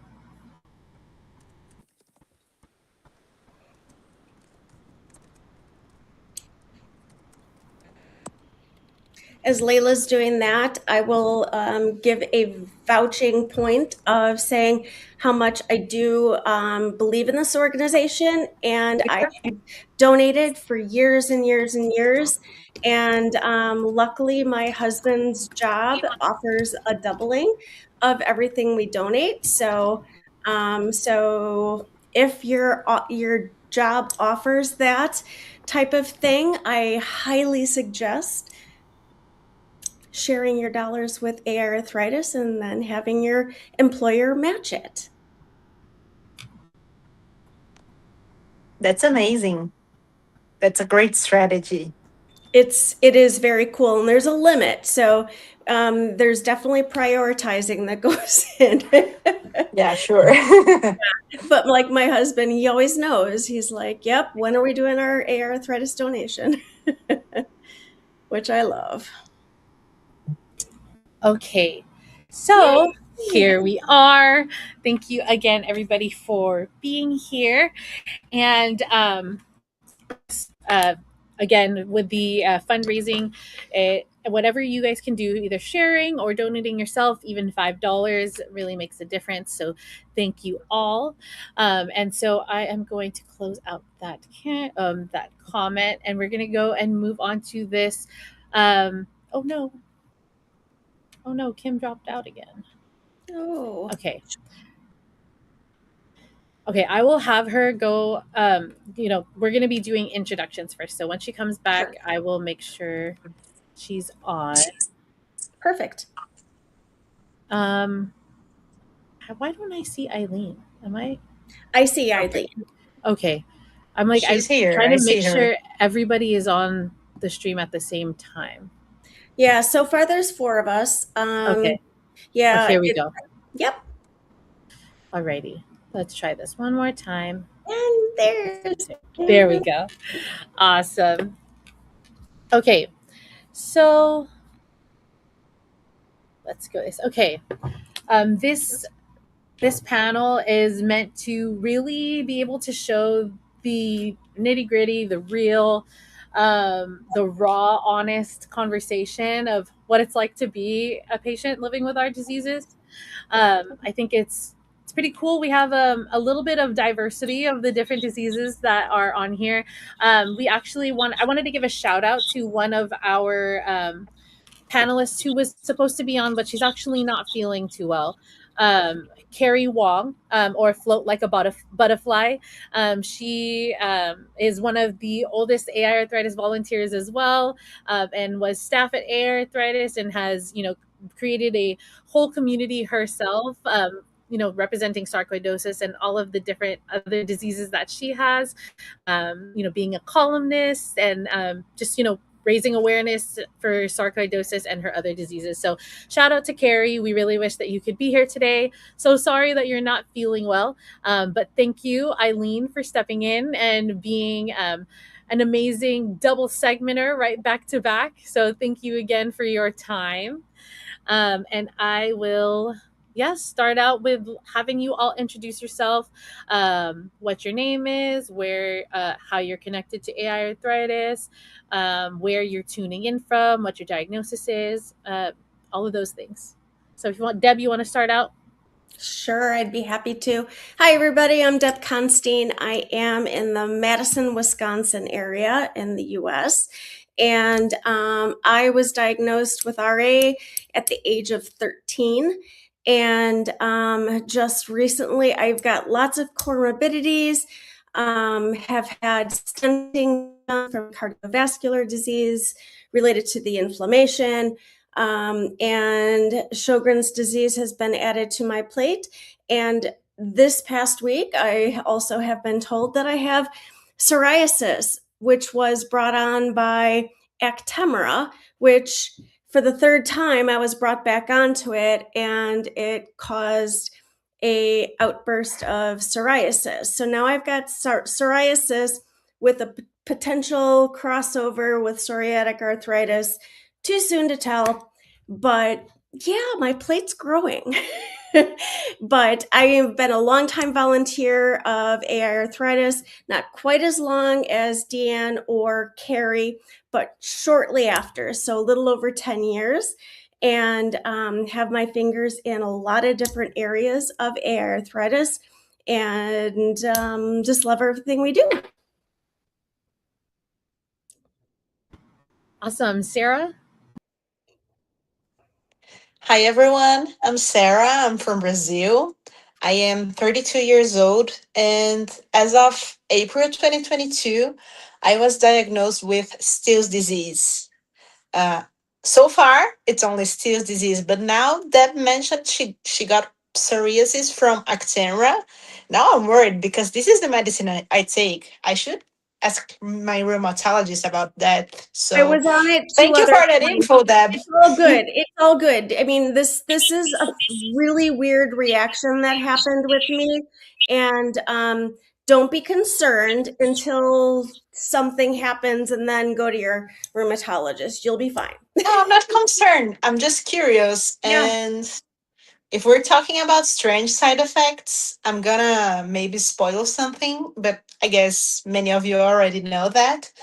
When I was taking prednisone, I had osteonecrosis on both of my knees. So talk about strange side effects. And I have been a volunteer with AiArthritis since I can't remember whether it was 2022 or 2023, but it has been a few years. Alrighty, Eileen. Hi. Most people probably just heard me introduce myself, but if you forgot, my name's Eileen. I am the educational media assistant with AI Arthritis. Online, I go under Chronic Eileen. I live with rheumatoid arthritis and non-geographic axial spondyloarthritis, plus a bunch more. And I'm excited to be here and talk about living with a disease with other people because sometimes it gets kind of boring talking to myself about it. And last but not least, Kimberly. Hi, everybody. Can you hear me? Yeah, Wi-Fi is acting crazy here in the great state of Maryland. But I have lupus and Sjogren's, and just being able to, as I put in the chat earlier, have conversations with people that I don't have to explain everything. It's just a commonality of pain. That's very awesome. Awesome. Thank you everybody for being here and being willing to, share your story and talk about the hard stuff that comes with our diseases. Um, I know that this is, kind of like a initiation when it comes to our diseases, but um, tell us a time when you really had to advocate for yourself, whether that being initially for diagnosis, for fighting for a treatment option that you thought was better than what you were being offered, fighting for a referral to a rheumatologist from your primary care doctor, or whatever that might be. It's just something that sticks out in your mind from your patient journey that you really had to step in and advocate for yourself. And you guys can just talk freely. I want to do like a question and answer, but also kind of have it as conversational as possible. So feel free to kind of build on each other and just unmute whenever you want to jump in. I'll start because one comes to mind right away. So I've had RAs for 43 years, diagnosed at 13. And I have a lot of destruction in my body that I've been slowly fixing. So those are of the older generation. I'm the $6 million woman. We can rebuild her. And I have had many, many surgeries. And in my mind, it's my decision when I'm ready for a surgery. I went to a new rheumatologist for the first time, and he looked at me and he said, well, you need to have reconstructive hand surgeries on both of your hands, and you need to have reconstructive foot surgeries on both of your feet. And I'm not prescribing anything for you until you get those things done. Excuse me? So I fired that doctor, never went back, pretty much. As you should. Got up and walked out of the room. And I had to work to find another rheumatologist in a different practice because I didn't want to run into that guy. And again, it's on, that was my bigger piece was it's got to be on my time. I didn't have 2 years to carve out of my life to be laid up at home. And, and to not give me any biologics, that was terrible because more destruction is going to happen when you're not treating the disease. So yeah, it was kind of a bad experience. How about you guys? Anything jump to mind?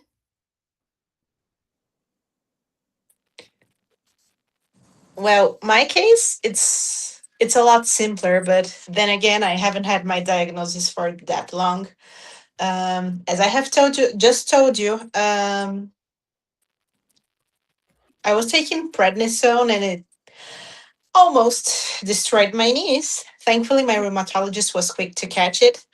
But then, well, you can keep taking prednisone, but we can pull you 100% off your meds. We don't know what's going to happen.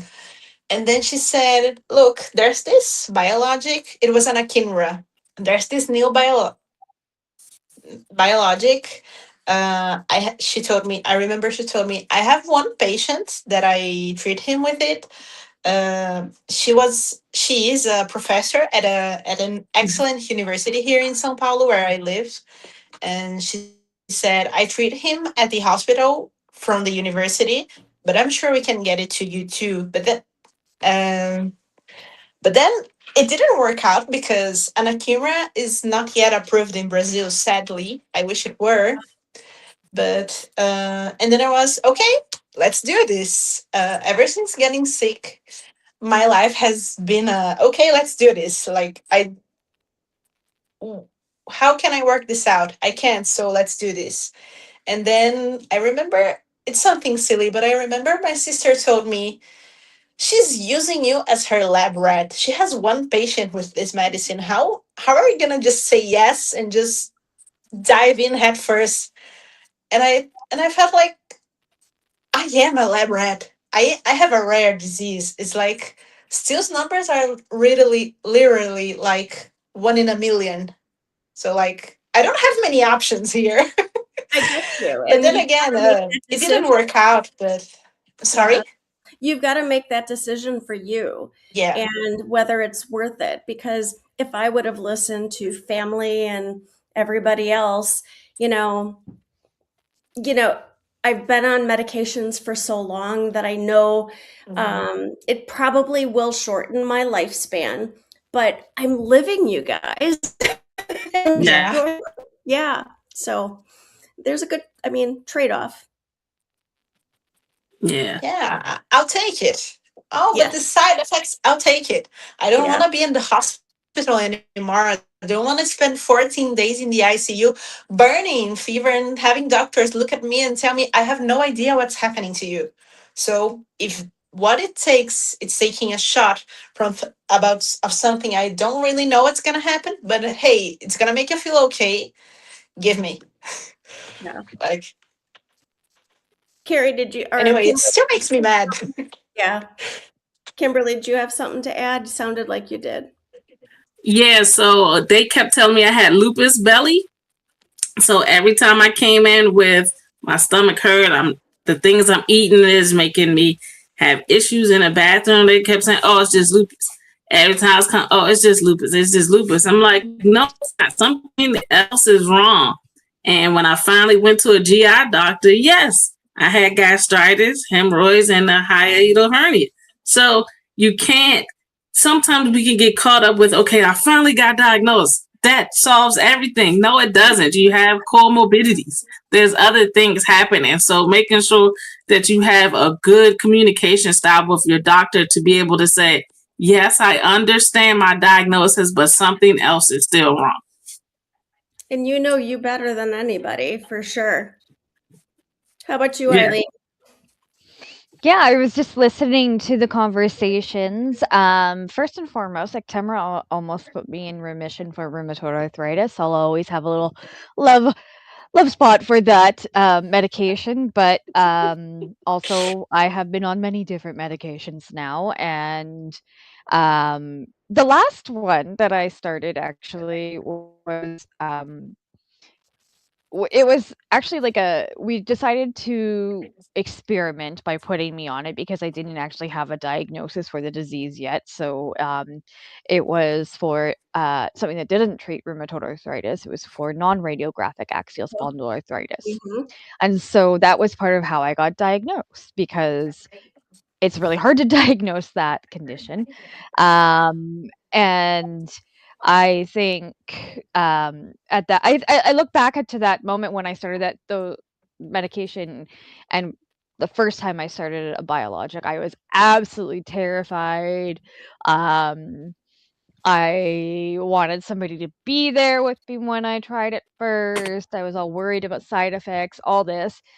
To fast forward 11 years, receiving my second diagnosis, or almost about to receive my second diagnosis. But I came home and I was so excited to have new medication. So I wasn't scared of it all. I was actually like really excited. I was like, this is so cool. And I was like talking to somebody and they're like, you're excited about it. I'm like, yeah, because I have options, you know? Agreed. Yeah. Mhm. I mean, that's why I'm cycling through the same ones, because I'm out of medications. So Yeah. I get you 100%. Yeah. And I feel like then, oh, go ahead, I'm Sarah. sorry. I feel like people take it for granted because they are healthy and they have the option to not take meds. So, oh my Right. God, you're happy because you're taking medication. That's so strange. Yes, that's strange. But what's happening to us is strange. So Yeah. we have to pick our battles. And if our battle is getting happy for medication, I'm for it. Absolutely. I think like, well, one of the, yes, I have, everybody say hi. Hi. Hi. So I think one of the things, like you said, Sarah, is that people take that for granted. Both Kimberly and I live with Sjogren's, and there's no FDA approved treatment for Sjogren's whatsoever. So that's what's really tough. It's like, they try to give us RA meds, they'll try to give us lupus meds, and it'll, help a little bit, but it's not the specific receptor that, needs to be targeted and all of these different things. So yeah, people do take it for granted that there's options to be able to treat their diseases. So I just wanted to chime in with that a little bit. But with all these stories that you guys have told, it doesn't even have to be the same situation, but can you like recall a time where you're like, oh, I really was being like dismissed, and that did not make me feel good.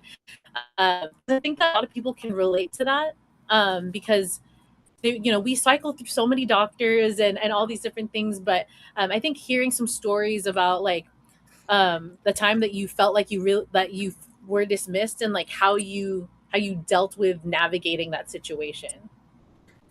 Oh boy, can I go first? You go for it.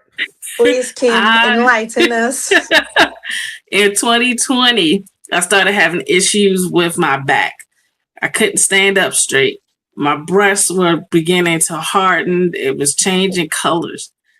I went to get my mammogram and they said, yeah, those breasts don't look like they did last year. You need a 3D scan. Well, that tech wasn't there. So I went to the emergency room. They told me I had low potassium, sent me a prescription to the CVS and told me to go home. I go home. I make my appointment with my primary care. Oh, your breast look like that. That's breast cancer. Rushes me to a breast cancer specialist. Breast cancer specialist says, this isn't cancer. You need an OB specialist. Go to an OB specialist. They realize I have a 5-pound fibroid that calcified, died, embedded itself in my uterus. My body thought I was 11 weeks pregnant. But you told me I had low potassium. What? Oh, So my goodness. that actual specialist didn't do the surgery. He refers me to a person that could do the surgery. They go on vacation for a month. Oh, you can wait. You're not that bad. I go to a different hospital. You're not that bad. I'm sorry to interrupt you, Kim, but you're not that bad. It kills me. I lose 10 years of my life every time someone says, oh, but you're not that bad. It's not that bad.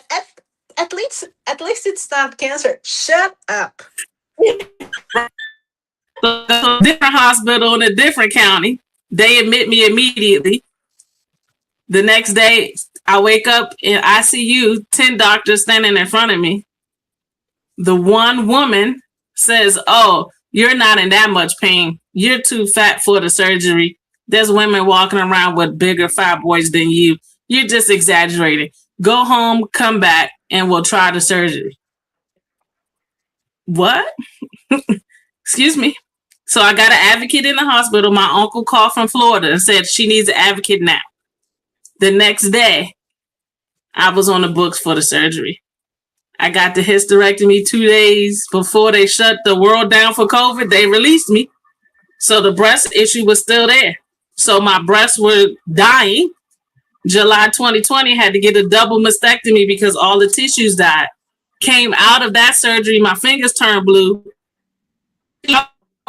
I had Raynaud's. Rheumatologist not on staff in the hospital. So the infectious disease doctor said, go to rheumatologist, there's something wrong. August 2020, discoid lupus. Dismissed for 6 months. And you could have died. Yes, I could have. Yeah. I mean, that's pretty rough. That is pretty rough. Yeah, I think you take the cake on the dismissive. I've had some being dismissive recently, and Tiffany and Leila have been encouraging me to think beyond my rheumatologist, because she hasn't taken me seriously since October, when I started having severe eye swelling and caused Sjogren's disease, because they're like, it's awful right now. And they kept saying this is an allergy, but the allergist wouldn't see me. So I kept having to go back to derm. And so after the eye stuff, then I had the full body rash, because I was switching from Enbrel, then I went to Actemra, then I went to Orencia, and like huge medication changes quickly. That's not good for you either. And No. it takes a toll. But, you know, I think she's finally seeing what's happening, and she's seeing the other diagnosis from all the other doctors saying, you know, and like my fear right now is if there's not more TNF inhibitors and B cell inhibitors that come out because of my heart issues, I can't go on the JAK inhibitors. So there's nothing new out there. And if my body is starting to go to pot with every repeat of a biologic, it's going to be trouble. Right. Eileen, how about you? I was actually not really thinking about myself, but more so wanted to ask Kimberly what she may think, in her opinion, caused her to be so dismissed. My initial reaction, because I hadn't had anything happen to me before, I had no experience with the hospital, I just thought that's the way they treated you. But on the third day of them switching doctors in and out, when that surgeon that got referred, because I had made an appointment with a surgeon, but I was in so much pain, I never made that initial appointment. When he saw my name, he said he met because Bodhi's odd. He came in and he said, I know no one's listening to you because you're an African-American woman, and they believe it's in the books that you can handle more pain and that you're exaggerating and you're probably crazy. They're probably going to try to do a mental evaluation. And the ICU nurse had the paperwork for the mental evaluation, but she took it off because she saw the pain I was in. They put me on 3 different blood pressure medicines and they could not bring it down. But they just kept saying, oh, it's because she's fat. Oh, she's just going crazy. She doesn't go to the doctor enough. It's like they kept making the decision for me instead of looking at me holistically as a person in pain asking for help. Their Band-Aid idea was to get my blood pressure down and to send me home and let somebody else figure it out. But if a personal therapist, I probably would have been dead. For others that are African American, how would you suggest for them, like if they're newly diagnosed, how would you suggest for them to advocate in a situation like that? Because unfortunately, it is far too common. Agreed. 100%. Agreed. I tell people that ask me questions, because I am also becoming more present on social media. Learn how to advocate for yourself. When you go into that appointment, look at your labs, learn the terminology, and be able to speak the language back to them. Have your questions written out, take pictures of everything, have a journal, and be able to express your pain. You can't sit there and say, oh, my leg hurts. Is it radiating? Is it a dark is it warm? Is it stiff? Like, you have to be expressive as possible, because that distinguishes what type of medicine they're going to give you. So if you come in there for that 20 minutes, you might get, and you say, oh, my back hurt, oh, prednisone. Well, you keep getting the prednisone, they keep increasing it. Now you're going to have 2 knee replacement surgery, 2 hip surgeries, and your feet probably going to go down too. And they never dealt with the root cause, because they kept putting the Band-Aid on, oh, your back hurt, your back hurt, your back hurt. So as African Americans, we have to learn how to stand up for ourselves. But in doing that, a lot of people are suffering from generational dysfunction from the stuff that's happened to us in the past. Tuskegee, the Gila, all of the type of clinical trials that happened during slavery, when they was just dibba dabbing and trying to figure out what was wrong. So a lot of it is medical trauma, and we have to stand up and fight through it, because I truly believe most of the cures is in the BIPOC community. But since we're not standing up to get tested, it's not happening. And realizing that the food you eat has went through a clinical trial. Like, nothing just comes out. The lotion you use has gone through a trial. So trying to break that stigma and get through to them that you have to develop a relationship with your doctor. And that is more than one doctor. It's not just a primary care. It's a rheumatologist, cardiologist, sleep doctors. Like, there's something for everything. And that you're not crazy. If they keep telling you that, get another doctor. Yes, a lot of rural communities don't have the option. Yes, I'm spoiled living in Maryland. I have Maryland, DC, and Virginia. Yes, I understand that. But reach out to these foundations and get help. Reach out to the Lupus Foundation, Sjogren's Foundation. Reach out on social media. Tell somebody. Somebody will fight for you if you feel like you cannot. Sorry, soapbox moment. No, I think it's extremely valuable. I know from being a patient partner in research and a volunteer throughout many, many years, the majority of people involved are wealthy, well-educated white women around their 60s. So it's very important to have diverse voices at the table. So thank you for being here. Yeah, definitely.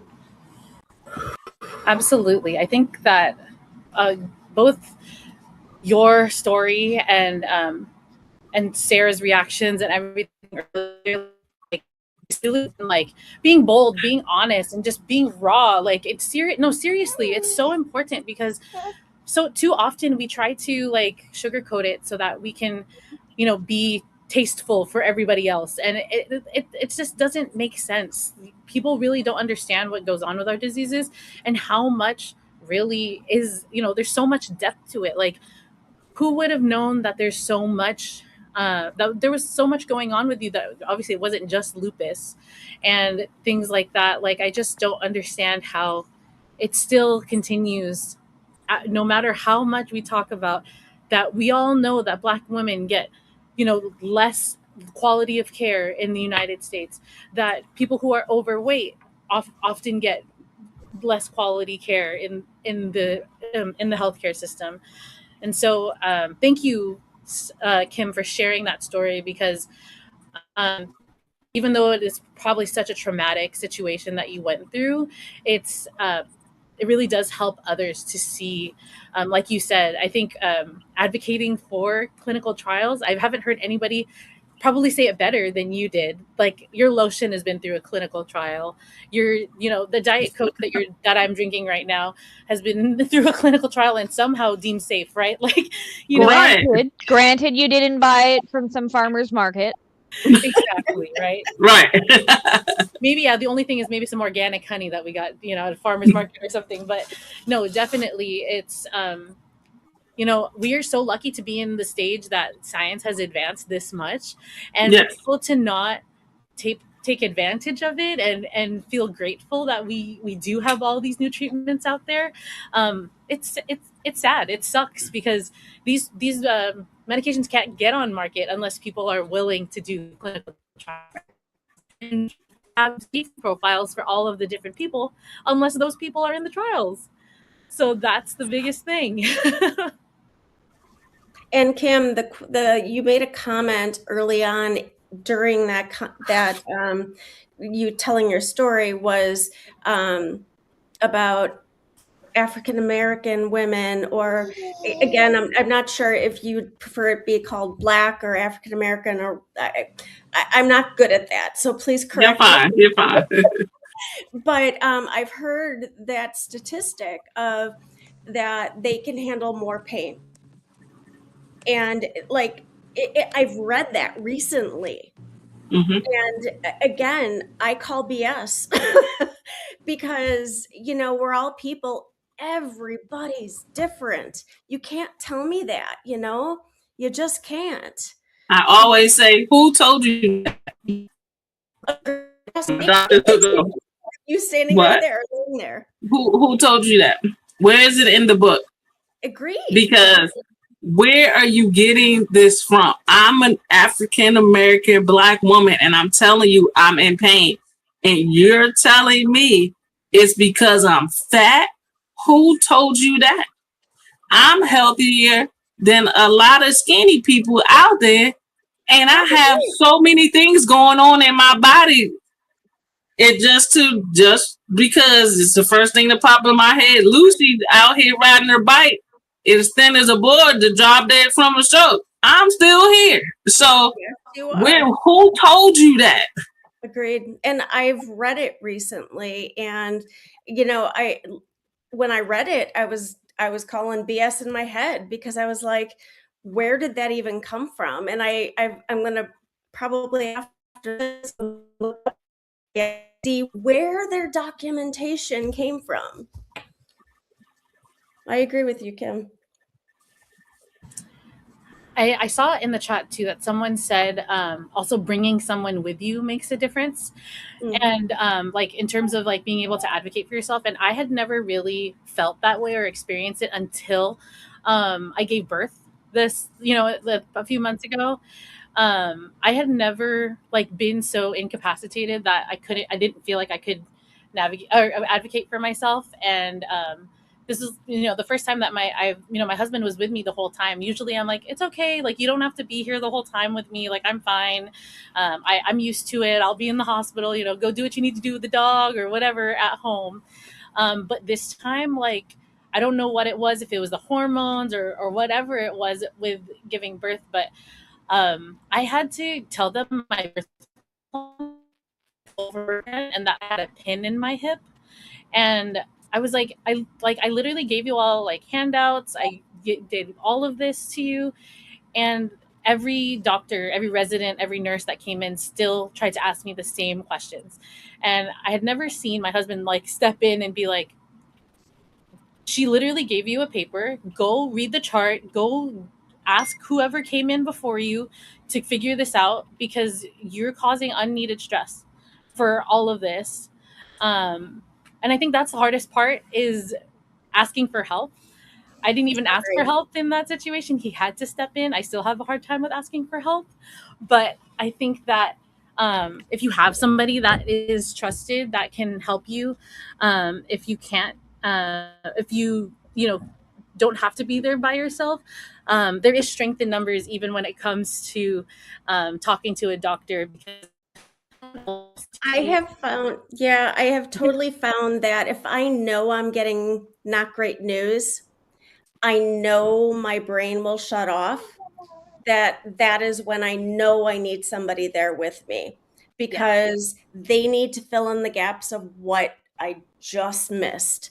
Because I've had those conversations, and my brain, like everything starts like whistling in my head, and I can't hear a thing. So I get you. And again, like you said, I don't know if it was the hormones. It was like literally all the above, and some of the trauma that you had during your birth and all those things, all the above. And thank goodness for Joseph that he was there. but yeah, definitely if you can, I know not everybody is fortunate to have the support system that they can bring with them, but Right. if you can, having a second eye there when important things are happening can be really helpful, especially because if there's medical gaslighting happening or things like that, there's someone else to help confirm that you're not crazy, because sometimes it feels like we're crazy because no one else is thinking the same thing as we are, and we're like, but it's so Right. blatantly obvious. Yes. Agreed. So I'm gonna we have about I have one really quick thing to add yes, in. go ahead. If you are, because sometimes it's really hard to bring somebody into an appointment with you, especially if they are somebody who's working. Ask your physician if they're okay with you recording the conversation. That's a great way to go back and to make sure that they behave. I'd never thought of that before. Mhm. That's a really great tip. Thanks, Eileen. Can I make one more quick comment? Mm-hmm. I saw in the chat about finding a black doctor. I had doctors and they failed me. So it's not the race, it's the education. So don't hang your hat on the race. I go to a rheumatologist that's a part of a full collective of them, and they all help us. It's 12 of them. And one of them wrote the lupus encyclopedia. So it's like they all can pitch in and help you with everything. So do not hang your hat on the race of the doctor, because they will fail you as well. And Dr. Thomas, or Dr. Don Thomas, is white. Yes, yes. I met He him in is. person. Yes, he is. He sure is. And he He's is wonderful. awesome. Mhm. You've got some good care team. Awesome to hear. Yes, very progressive.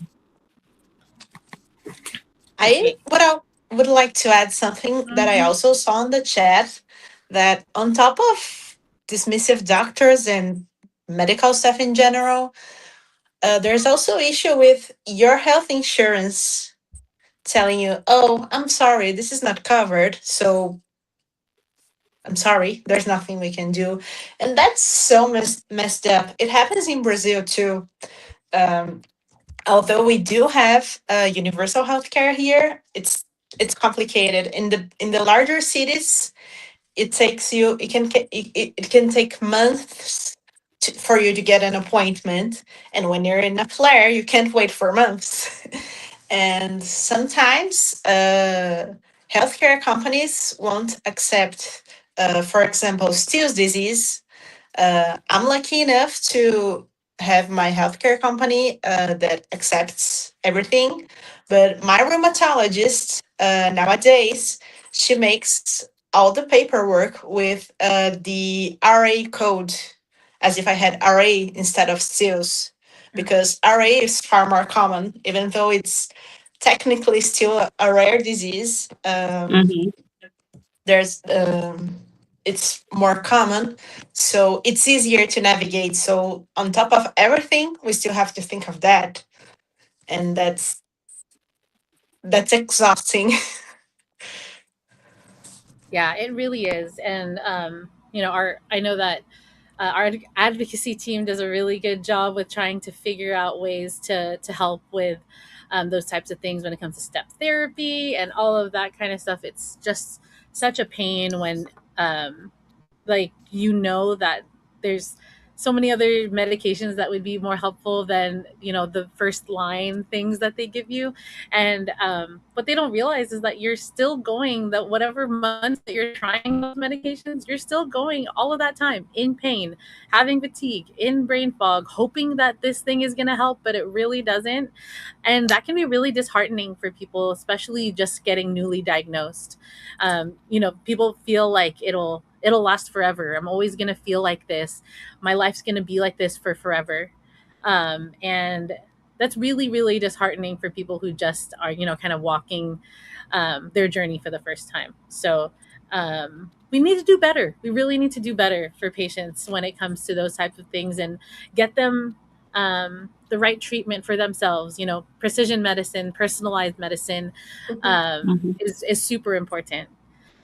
Alrighty, as we're wrapping up here, I know that this has been a great conversation. So thank you, ladies, again for being here. I do want to ask one last question. Um, what advice would you give someone who feels like they're not being heard by the healthcare system? I know we kind of touched this already a little bit, but maybe just like, so yeah, some broader advice about things that we were saying, like bringing in someone to help you, or if there's any tips that you have for navigating through the different specialists and things like that. Just any advice for those like maybe who are newly diagnosed or just feel like they're kind of lost in their journey. What would you um, say to them to encourage them to speak up for themselves and advocate for themselves? I'm going to jump in here right now because there's one. It's very simple, but I see it every once in a while. Whenever you come across a physician who is dismissing your concerns, you're requesting tests, investigation, referral to a specialist, they say, "Oh, you don't need that," or whatever. Ask them to note that in your chart that they're denying your request. That's what I think one of the most powerful tips I've ever heard when it comes to being dismissed is put that in my chart. So that's what I would suggest. Document everything. You're right, Eileen. I agree. I'm walking the journey with my son right now because he was just diagnosed 2 years ago. Luckily, because of my history, he got diagnosed fast. But he's struggling with mental health, and he is a personal trainer, so his gyms have closed, and it just closed again. So now he lost his insurance again and had to go back to Badger Care, which is Medicaid, and all the back and forth, and trying to express to him these prior authorizations have to be done every single time he changes insurances, and time is of the essence. He had a huge flare back in January because he went a whole month without his biologic, and just being timely and trying to tell my 27-year-old son that this isn't hard, but you need to make these phone calls, and these are what the things you need to say, and you've done it before. It's just trying to be there for him and encouraging him. And but it's hard as a mom. I will say that it's really hard.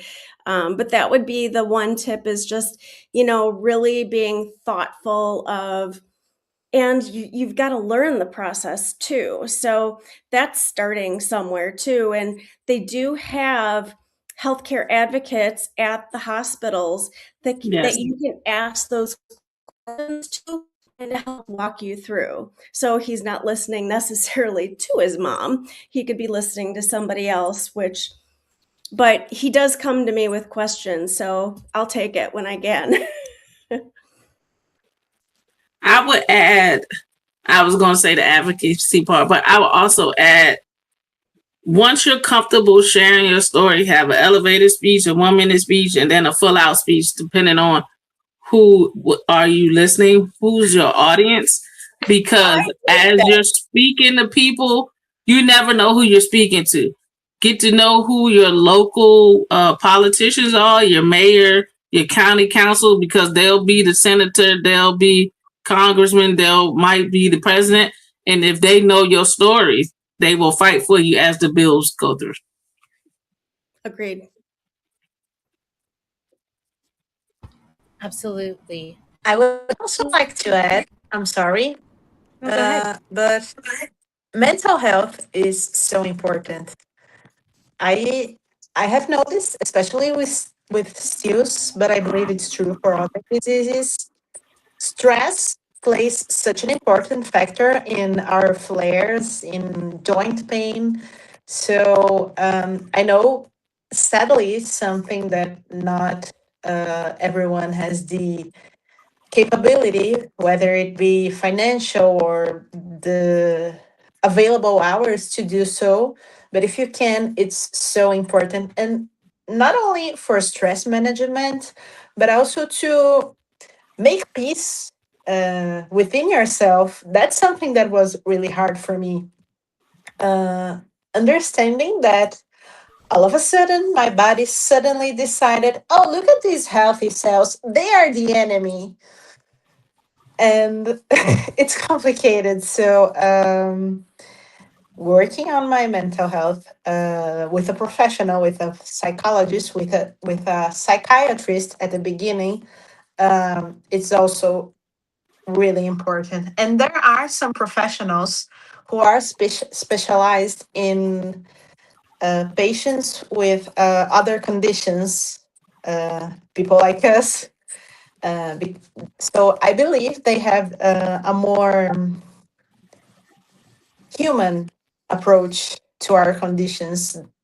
I mean, they're at least supposed to be less dismissive of what we feel, even if they don't understand it. Because I feel like many people are dismissive because not because they don't believe us, but because they don't understand. They can't wrap their heads around someone like Kimberly, who's such a warrior. Kimberly, I know you went through so much, but you're you're a warrior girl, so you should be proud. Thank you. And I know it's hard for people to wrap their heads around the fact that people go through what Kimberly went through, and we're all here. We are surviving, and so having someone who specializes in that, maybe I think it's helpful.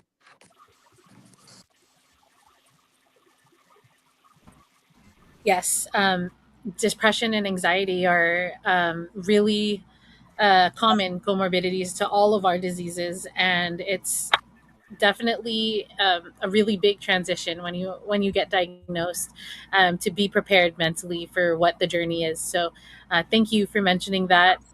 In the US here, May is also Mental Health Awareness Month, so any nod that we can to mental health. I know that uh, everybody, can benefit from some therapy, from anything like that, to be able to help through even just the daily struggles, but especially for those living with our diseases. Alrighty. So if there's not if there's any last minute things that you'd like to say, just about your journey, self advocacy, or any tips for anybody else going through the journey. Last call for any other tidbits of wisdom for the crowd. I'll go first. My tidbit will be you're an expert of your body.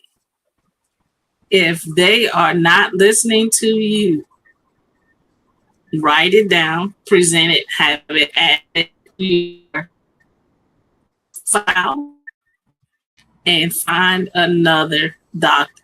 There is someone out there that will listen to you. Sometimes it's the nurse practitioner. Sometimes it's the receptionist.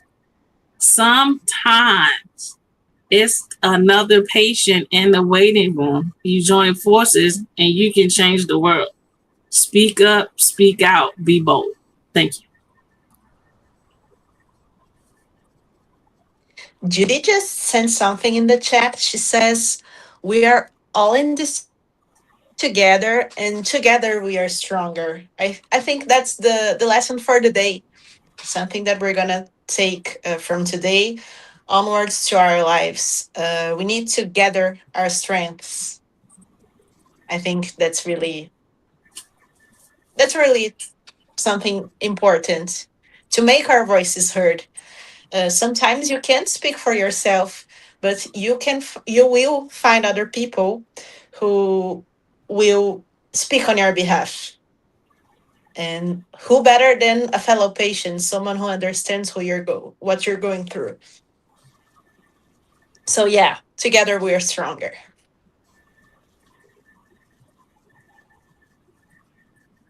Deborah, Eileen, any last words? I can't top that.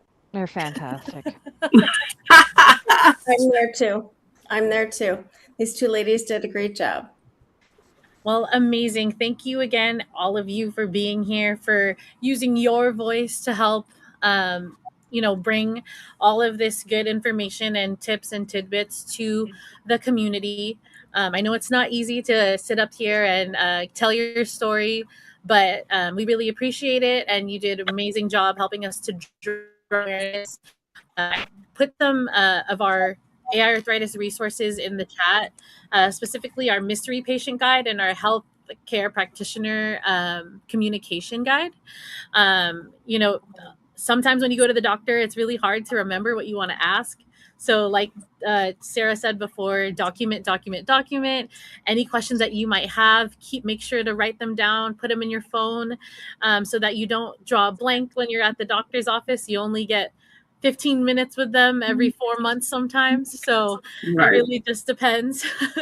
But yeah, there's lots of tips and things like that when it comes to those resources. So anybody out there who is exploring a diagnosis, knows somebody who thinks that they might have an AI arthritis disease, please be sure to lead them to those resources. I put the links in the chat. And again, thank you, ladies, for being here. Amazing job to all of you. Thank you. Thank you, Leila. Thank you, ladies. And I would like to thank especially everyone at AI Arthritis. Like I said, I have been a volunteer for a few years, and you guys have always made me feel welcome, made me feel part of the team, and that's so important. And I know I'm not alone in this feeling. So thank you for doing this, for giving us this opportunity to speak, to use our voices, to make ourselves be heard. Thank you, Sarah. It has been my pleasure. All righty. Thank you, everybody. Thank you. Thank you. Bye, ladies. Thank you.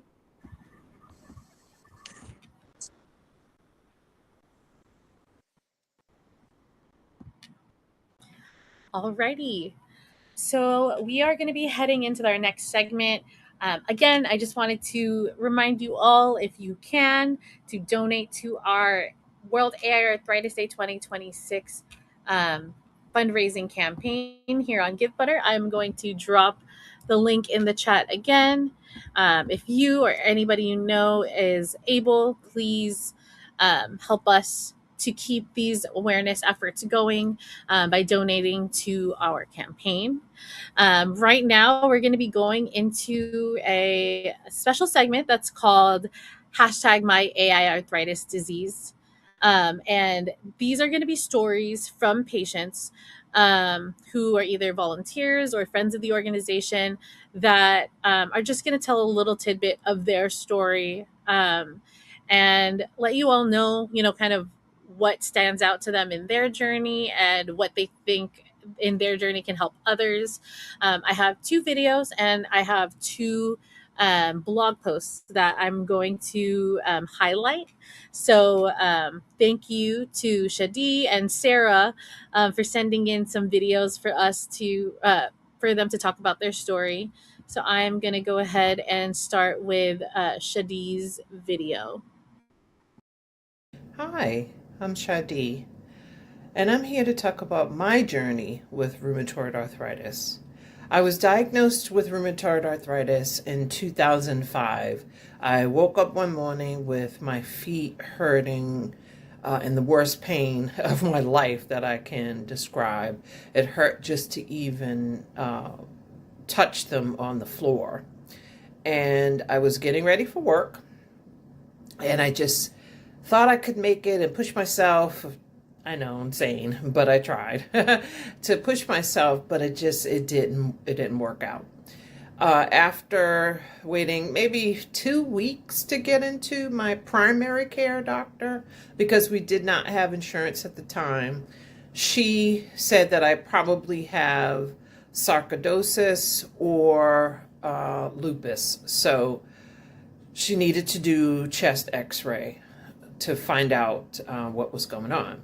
So I did the x-ray and came back. It wasn't sarcoidosis, but she wasn't sure about the lupus. So she referred me to a rheumatologist, and he followed up, gave me a workup as well, blood work.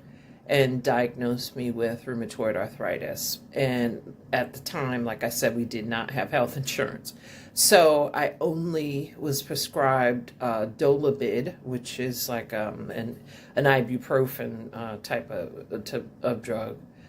And that did nothing for me. So I just had to try to figure out what to do next. And after that, he prescribed methotrexate. So I started with methotrexate pills, and those weren't great, but I then switched to the injection. And after that, it just did not agree with my stomach, but that was basically all I could afford at the moment. And by that time, I just kind of grinned and bared it with NSAIDs and the methotrexate. Fast forward a little bit, we did end up getting health insurance, and I ended up switching rheumatologists, ironically, because I didn't feel like I was heard. So I had to fire him and find someone else. And at that time, ironically, I became pregnant with my second daughter. That experience being pregnant with rheumatoid was really hard. And I had another primary care / rheumatologist physician who drove me nuts. He never listened to me at all. He kept telling me, oh, you're going to go into remission anytime now. And he repeated that for months. So I never went into remission. And I just felt so unheard and unseen. And my obstetrician was the one that gave me pain meds at the time, because I was just so depressed and in pain. And I had a 4-year-old, and then now I had, and I was pregnant. So that was just a rough experience. And he was the one that said, why should you suffer, through all this? So he actually put me on prednisone and hydrocodone. So that was really a lifesaver and game changer for me. Once my daughter was born, I went into full flare mode. That was extremely difficult. I had to wear 2 braces on my hands just to be able to hold her. I could not do my older daughter, who was 4 at the time, I could not do her hair at all. I just couldn't hold a spoon. I couldn't wash myself. I just couldn't do any of my daily living things. So thank God I had support of my husband and my mom and friends. So that made such a huge difference. Just the times that you feel alone and you're in so much pain, you're just wondering, why is this happening to me? Thank God you have, not thank God, because not everybody has a support system, but I say reach out to a support system, even if it's virtual.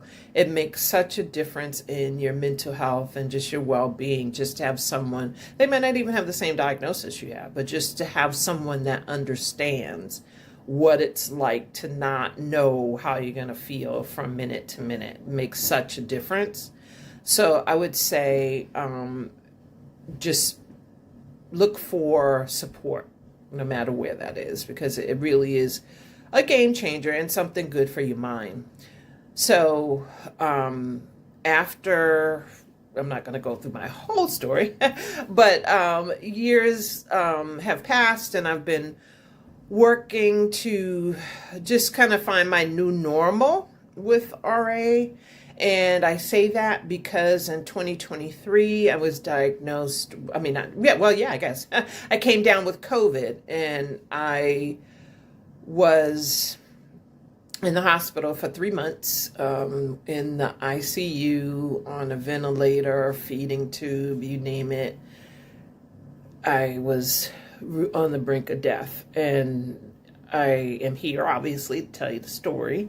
So that was a rough experience, and I was more susceptible, of course, because of the RA being having an autoimmune disease.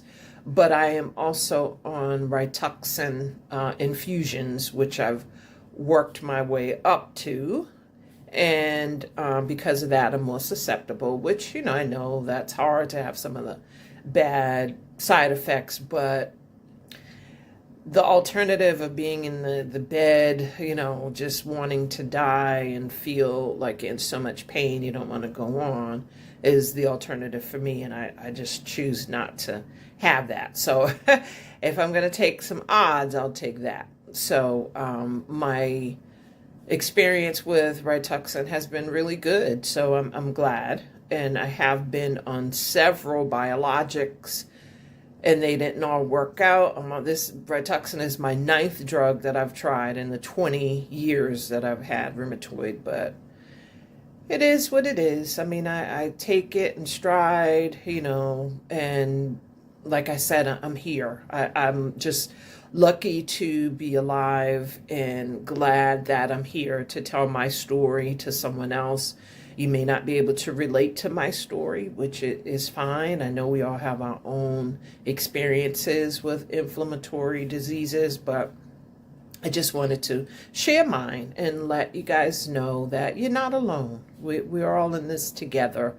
To quote one of my favorite cheesy Disney movies, High School Musical, but we are all in this together. And like I said, reach out. Support makes such a difference. If you're wondering, I don't want to bother anybody, I don't want to complain, you're not. We're all, like I said, we're all in this together. So that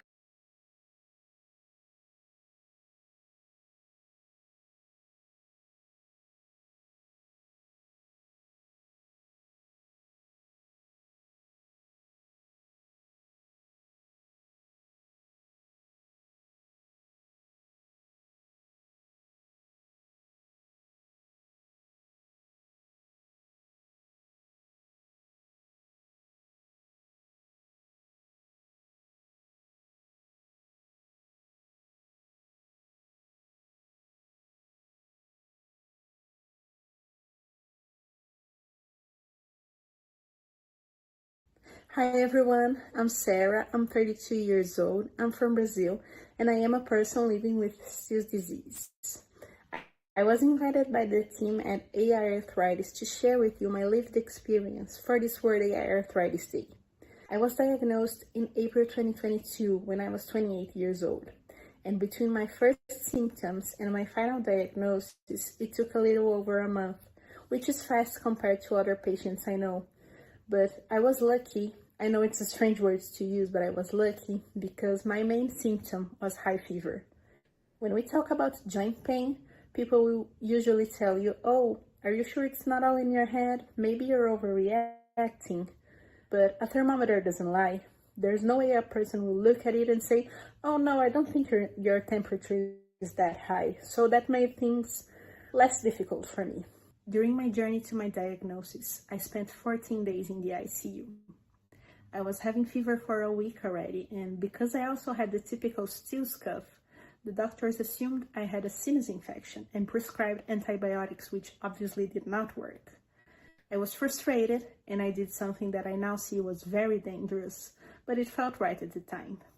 Apart from the antibiotics, before going to bed, I also took fever medicine. But it was horrible. My blood pressure dropped to such a low level, it was life-threatening. I had to be rushed into the ER and then straight to the ICU. In the ICU, the infectologist who was assigned for my case had me tested for every possible disease there is, from COVID, which was still big back then, to HIV, to dengue, which is endemic where I live and has very similar symptoms to Still's.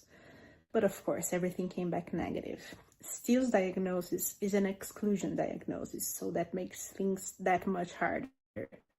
When I was in day 10 in the ICU, she told me and my family, I'm gonna give her prednisone and see how she feels. If she gets better, that's great. She has Still's disease and needs to see a rheumatologist. If she doesn't get better, I'm getting her tested for cancer. A few days later, I was allowed to go home. But of course, we know prednisone, life isn't easy with it. I had osteonecrosis on both my knees. But thankfully, my rheumatologist was quick to catch it, and we were able to remove the prednisone from my treatment plan before further damage was done. And nowadays, my knees look as close to perfect as they can be. However, when we did remove the prednisone, my symptoms came back full force. But that's when I started taking the biologics.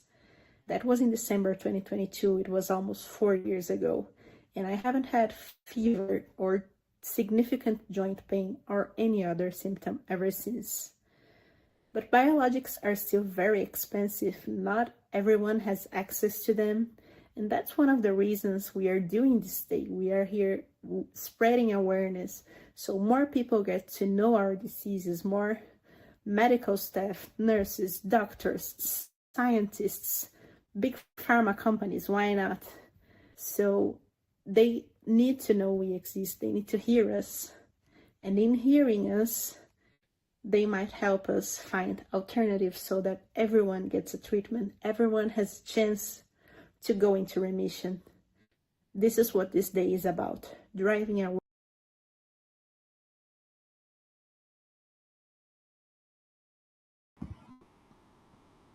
Thank you to both Shadi and Sarah for sharing their story. I have two more stories that I want to read to you. One of them is going to be from Franklin. He is a friend of the organization that got introduced to AI arthritis through World AI Arthritis Day and through EULAR. He is I got to meet him in person last year at EULAR, and it was great to finally be able to meet an advocate. He's from Africa, and from Ghana specifically, and we've been able to discuss all the different things that are going on between the United States and Africa and other parts of the world where our diseases may not have as much advancements as happen here in the United States. But he's an amazing advocate and such a smart, cool dude. So I'm excited to read you his story. And then we're also going to have a story from Judy, who is also actually going to be on our next segment as well. So that's exciting. So I'm going to go ahead and read Franklin's blog post. Franklin's journey with rheumatoid arthritis, learning to keep moving forward. For Franklin, the first signs of rheumatoid arthritis appeared quietly in 2012. At the time, he was active and deeply involved in sports, playing ball games and participating in athletics. Like many people living with autoimmune and autoinflammatory arthritis diseases, Franklin initially brushed off the symptoms, hoping they would fade with time.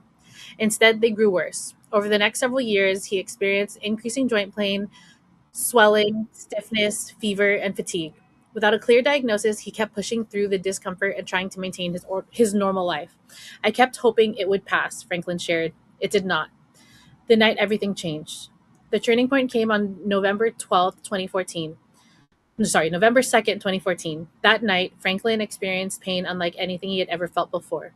The pain was relentless, lasting through the night and into the next day. It became so severe that his brother had to physically carry him to the hospital. Even after pain injections, the suffering continued, he recalled. For months afterward, Franklin continued to experience intermittent pain while searching for answers.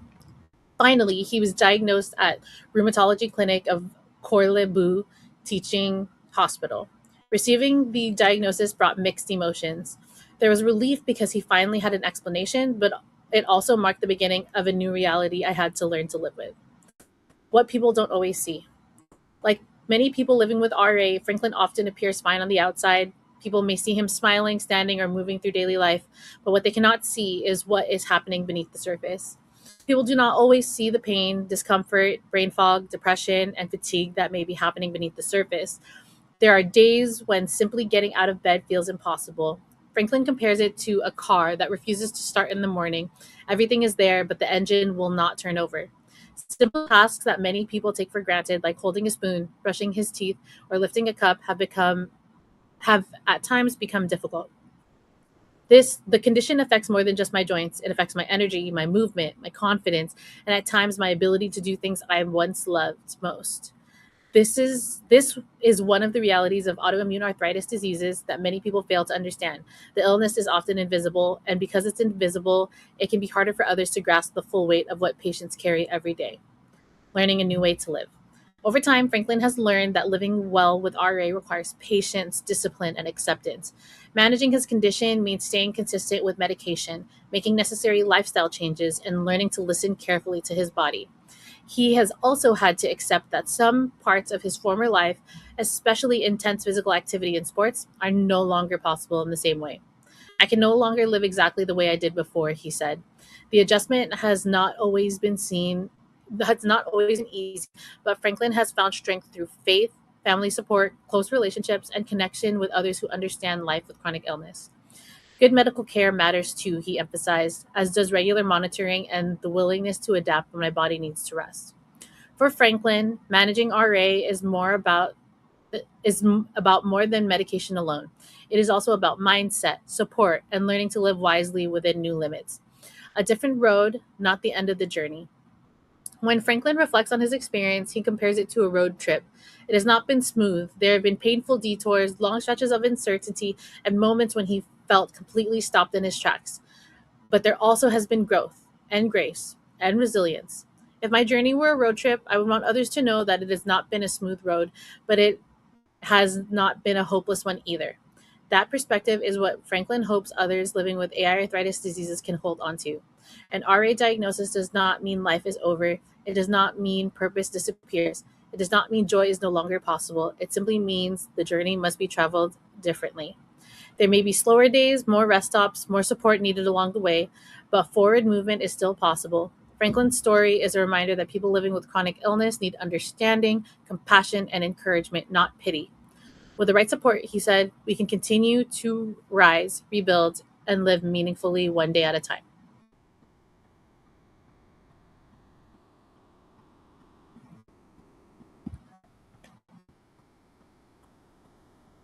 Okay, and next is Judy's story. Finding strength through rheumatoid arthritis, Judy Nagy's story. For Judy Nagy, rheumatoid arthritis arrived suddenly and without warning. What began as swelling in one hand during the holidays would become the start of a lifelong journey navigating chronic illness, treatment, perseverance, and ultimately patient advocacy. Something's wrong.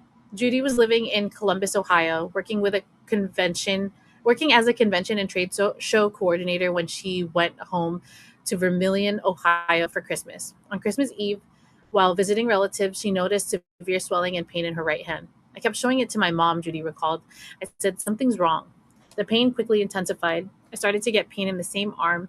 The pain radiated from the tip of my finger all the way to my elbow. I literally felt like I could go into the kitchen, get a knife, and cut my arm off below the elbow. That's how bad it was. Judy's family took her to the emergency room, where blood tests suggested she was experiencing an AI arthritis disease attack, something that she had never heard of before. Meanwhile, her symptoms escalated rapidly. My body was starting to swell, my face was swollen, my ankles and feet were swollen, everything. I was literally having trouble walking. The hospital advised her to follow up with her family doctor when she returned home. When they called him, he immediately recognized the severity of the situation. He said, I know exactly what it is. I'm calling in a steroid for you. By the time Judy returned to Columbus, her prescription was ready. After taking her first steroid pill, she experienced almost immediate relief. The swelling started going down immediately. It was amazing. Soon after, Judy was referred to the Columbus Arthritis Medical Center, where extensive testing confirmed that she had rheumatoid arthritis. Trial and error with treatment. Like many people living with autoimmune disease, Judy's treatment journey involved years of adjustment and experimentation. I tried Plaquenil, but I didn't really want to stay on it because I was afraid of my eyesight, she explained. I'm legally blind in one eye without prescription lenses. Eventually, she and her team found a leflunomide treatment that worked well for her, even leading to a period of remission. I was actually in remission for a few years on it, but eventually it stopped working. Later, Judy spent about 5 years on methotrexate before transitioning to biologic therapy. My doctor said, well, it's time for us to move on to biologics, and now I get my infusion every 5 weeks, pushing through the pain. For years, Judy continued working demanding jobs in event planning and trade show coordination despite the physical toll RA took on her body. Event planning and trade show coordination required lifting heavy boxes, moving things around, and traveling, she said. It was pretty grueling for a few years, but I felt like I had no choice but to persevere and do my job even if I hurt. She credits determination for helping her keep going. I wasn't going to let anything get me down. I actually thought I was going to beat this and it was going to go away someday. Over time, though, the long term effects of rheumatoid arthritis caught up with her. My RA had kind of caught up with me when I reached my 50s. I started to feel like I was slowing down and my joints were wearing out. The pain was starting to stay longer. In the last decade, has undergone several arthritis related surgeries as degeneration progressed. Discovering advocacy through community. After stopping work at age 60 and facing challenges obtaining disability support, Judy entered a difficult period emotionally. I went through a period of depression, she shared. During that time, she found online patient communities through Facebook, including groups connected to creaky joints. I learned that there are a lot of people out there struggling to find out what to do when they're newly diagnosed or they're having problems with their medications not working. Judy began offering support informally, answering questions and encouraging others navigating similar experiences. One day, I saw a post about joining it as an advocate and I signed up, she said. I thought, well, I'm kind of doing that unofficially anyway. Bringing patient voice to policy. Advocacy eventually led to conversations with legislators and policymakers about healthcare access and chronic illness.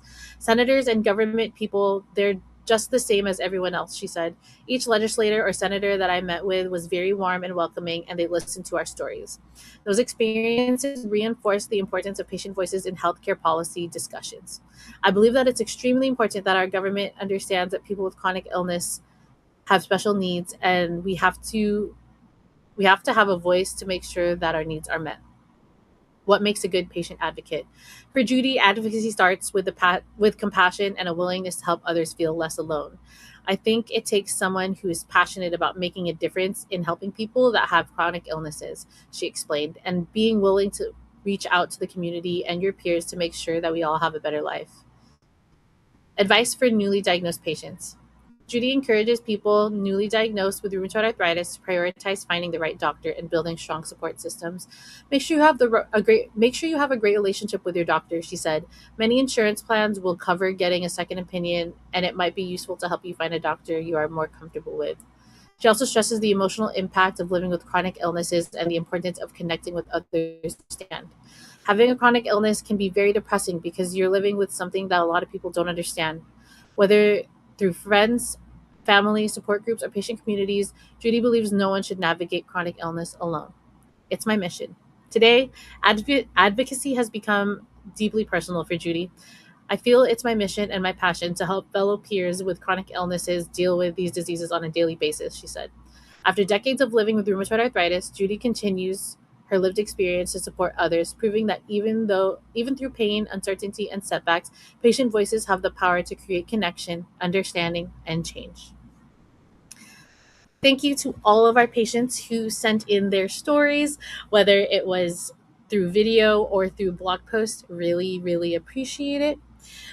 We are actually going to be moving into our very last segment. It's going to be our fun Jeopardy game that we are having. And I'm going to go ahead and bring up all of our participants and get the game started.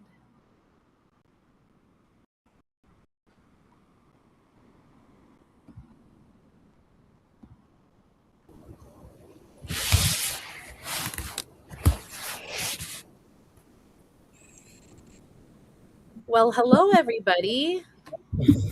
Hi, everyone.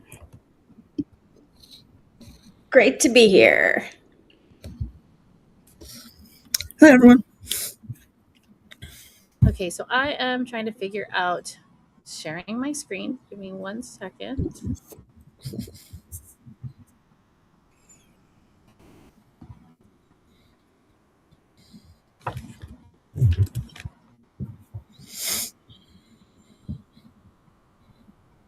Oh no, that's not good. It says that I have to quit Chrome and restart in order to share my screen, which would stop the whole stream. Yes. Uh-oh. Okay. How? So what if you have one of the employees, maybe Vanessa, she gives share her screen and you send it to her? Do you have the option to share your screen there, Vanessa? At the very bottom, look down. I do not. I don't think so. I see mute, stop video, share, slides, and I was trying to send. get my blur to work. It's not working. It's okay. Isley, do you have the option to share your screen? Oh, share. Oh, do you see it? Yes. Okay, let me get this and pull it in this chat. If either of you would be willing to pull that up, that would be amazing. You might have to come in and go back out again, but I'm gonna send it in our the link to in our Monday through Friday chat. If not, I can just read off the questions. Obviously, it's not as easy to. I don't know about anyone answer else, them. but I can't hear anymore. I can hear. Can everybody else hear? Yep. Okay. Can you hear me? Yes. Yes. Perfect.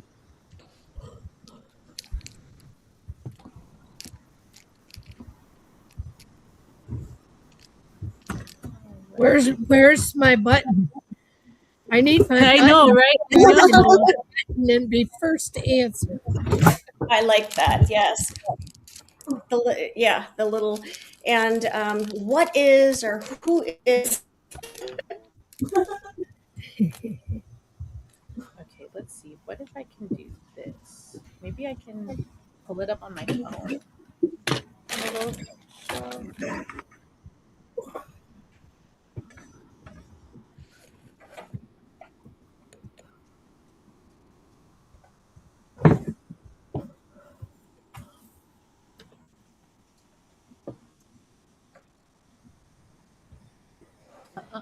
Okay, let's see.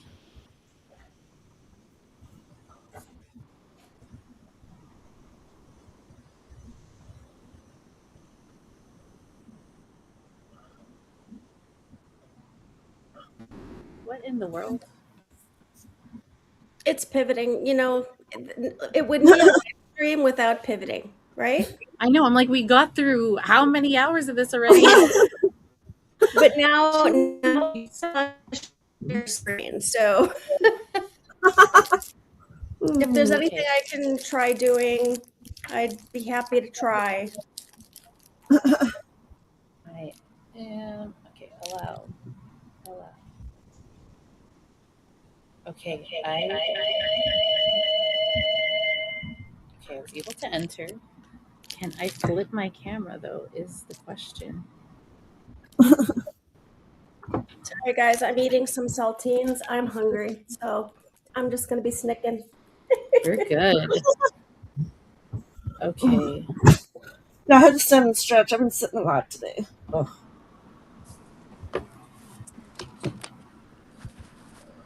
I see it. I think. Yeah, I see it. Oh, there you go. Okay. Well done. This isn't the best setup, but it's what we're gonna get. Okay. I do hope you're going to read those because that's. I absolutely will. Thank you.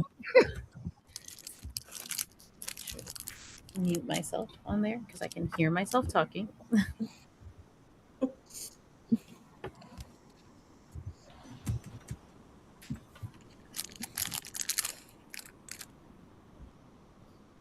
Okay, so we're gonna have two teams here. Our first team is going to be Kate, Deb, and Isley, and our second team is going to be Judy, Vanessa, and Abby. Ooh. And so the way this is going to work is we'll have one team start out picking where they want to go. Our different categories are: what does that mean? How many symptoms are there? Or AiArthritis? Which specialists are you seeing this time? Name that AiArthritis disease. I will also just send the game in the chat in case you guys do want to read it yourself. You can like take a look at them. Just don't cheat and look at the other questions. Only click on the ones that we're going through, okay? But I would like to go ahead and yeah, we'll get started. If there's any like insight that you want to give after these questions too, like say if it's about your disease and you want to say something, or if there's just anything that we want to discuss after these questions. This is all about bringing awareness, so that's what it's all about. Although it'd be nice to win and to have some competitive edge, it's all mostly about having fun and being able to yeah, bring some awareness. Okay, how do Alright. we start? Are you gonna flip a coin or Pick a Let's number. yeah, let's do a pick and I'll have one person from each team pick a number from between 1 and 50. So let's have Vanessa and Deb. You guys aren't on the same team, correct? Correct. Okay, yes. Pick a number between 1 and 50. 23. Vanessa? It's a hard one. 37. The answer was 25. So Deb Woo. did win. So Deb, your team can decide what category and what points to pick first. Okay. So the points are, it goes from 100 to 500, correct? Correct. And so 500's the hardest, I think. correct. Yes. Yes. So let's see. What category do you guys feel? Isley, Kate, and myself. Let's do what specialist are you seeing? I'm like, that one seems hard. Yeah, I don't know. So can you read the categories one more time? Because I did not pull it up because I'm trying to see everybody. And so it's, what does that mean? Okay. How many symptoms are there? Osteoarthritis or AiArthritis? What specialist are you seeing? And name that AiArthritis disease. Okay, so I'm between the first and the last. Name that AiArthritis disease and the first one. Let's do name that AiArthritis disease. Okay, let's do 300. Let's do in the middle. Okay. Let's go for it. We got this, Deb. Yes, we do. Woohoo!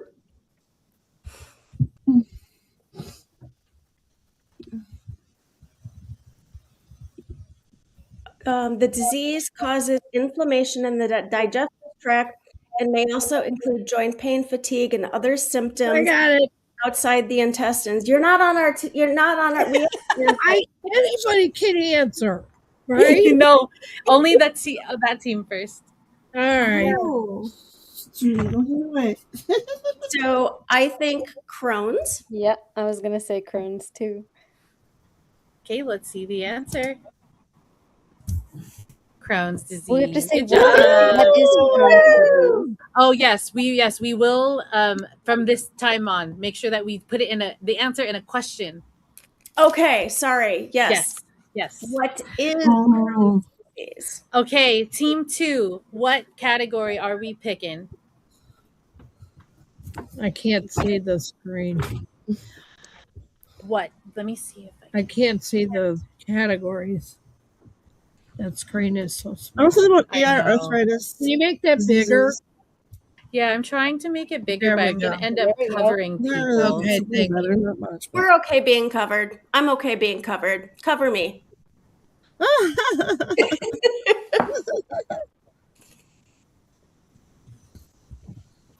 Yeah, so what Vanessa? Hey, Vanessa. Vanessa's not on there. Oh, there we go. I had to pull her back up. There we go. There's Vanessa. Oh, okay.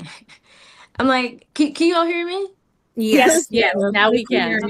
Yeah. Because I was not hearing you all before, and that's why I was going in and out. So I missed most of the instructions. So I will go with whoever my teammates are. I suggested which specialist are you seeing this time? Okay, that works for me. What points value? Let's do it. Let's do it for 500. Ooh, Going going big. Let's do Big it. money, big money. Okay, which specialist are you seeing this time for 500? Remember to say the answer in the form of a question. This specialist treats conditions affecting the kidneys, including complications that can occur in diseases like lupus.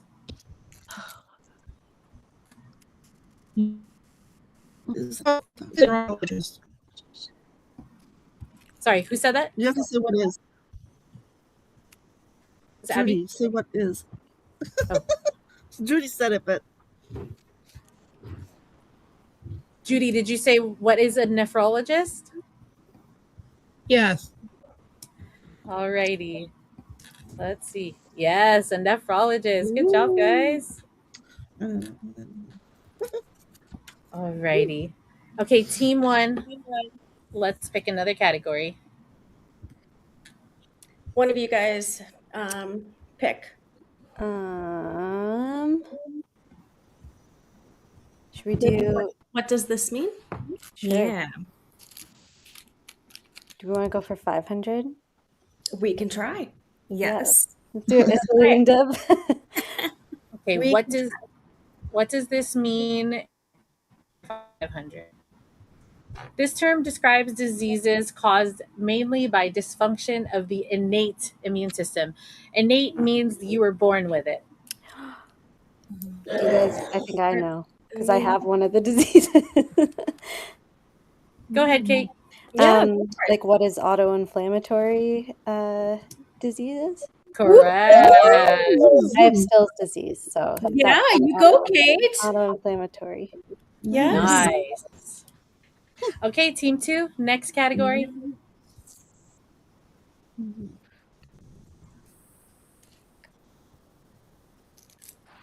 Vanessa, what do you want? Let's go with osteoarthritis or AI arthritis. Okay. Okay, what point value? Let's go for 500. Let's do it. Is this Judy? Is this Judy and I on the same team? Yeah. You got Abby too. Yeah. Oh, Vanessa, okay, Judy, and Abby. thank you. The age of onset in this form of arthritis is 20 to 40 in adults and any age in children. What is rheumatoid arthritis? It's osteoarthritis or AI arthritis. Oh, I'm sorry. It's what is AI arthritis? Yes, there we go. Good job. Ooh. Alrighty. Look, Okay. now I get it. Yeah. Okay, team 1. Should we do name that AI arthritis for 500? Can we do it, guys? Can we do it, Isley and Deb? Sure, we can. Yes, let's try it. This rare adult onset autoinflammatory disease caused by mutations in one gene is the newest addition to the AI arthritis disease list and is often associated with cartilage inflammation in the ears and nose. This is a hard one, actually. I'm glad this was the 500. Whew! What the heck? Okay, if they can't answer, we get to, right? Yes. Oh, perfect.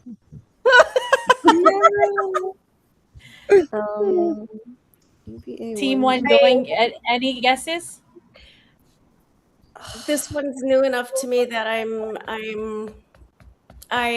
I know it, but it's not common to me. Okay, Judy for the steal? No, wait. No? Ears and nose. Ears and nose. Yep. Ears and nose.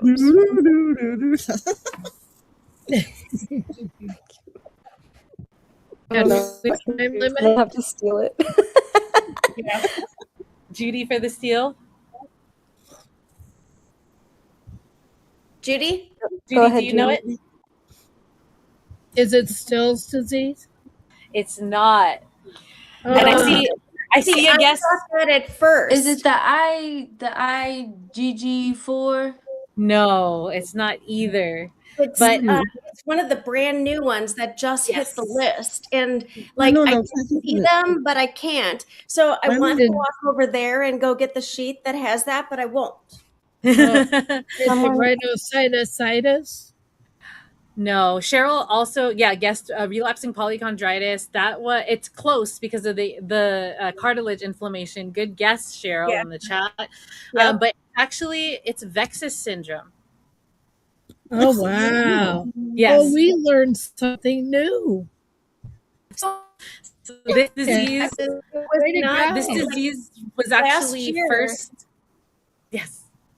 Yeah, Yes. we just learned this at ULAR last year, and I went to the session, but I don't remember it being specific to the ears and nose. That's what threw me. The UVA same.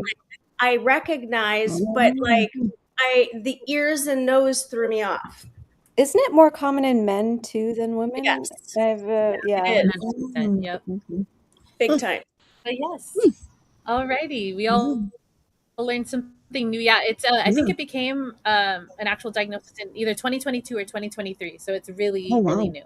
Oh, Yeah. wow. That's good. Oh, okay. Sorry, guys. I picked the heart. That's okay. Hey, that it happens. We all All right, team 2. Where are we going, Vanessa? One more 500. That's it. How many Clear 'em out. symptoms? How many symptoms are there? All right. Feel free to say which one you want to. This visible symptom can appear in diseases like lupus and psoriatic arthritis and may worsen during flares. Oh.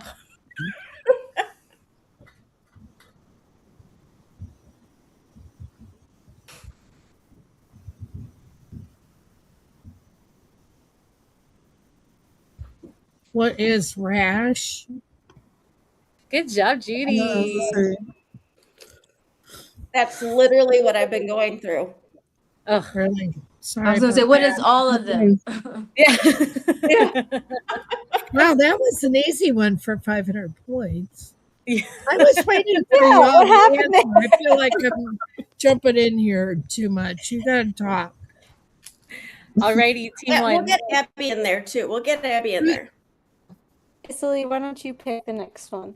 Oh, this one is going to be, I'll say, what does that mean for 300? Alrighty, let's do it. Sounds good. This term means the immune system attacks healthy tissue by mistake.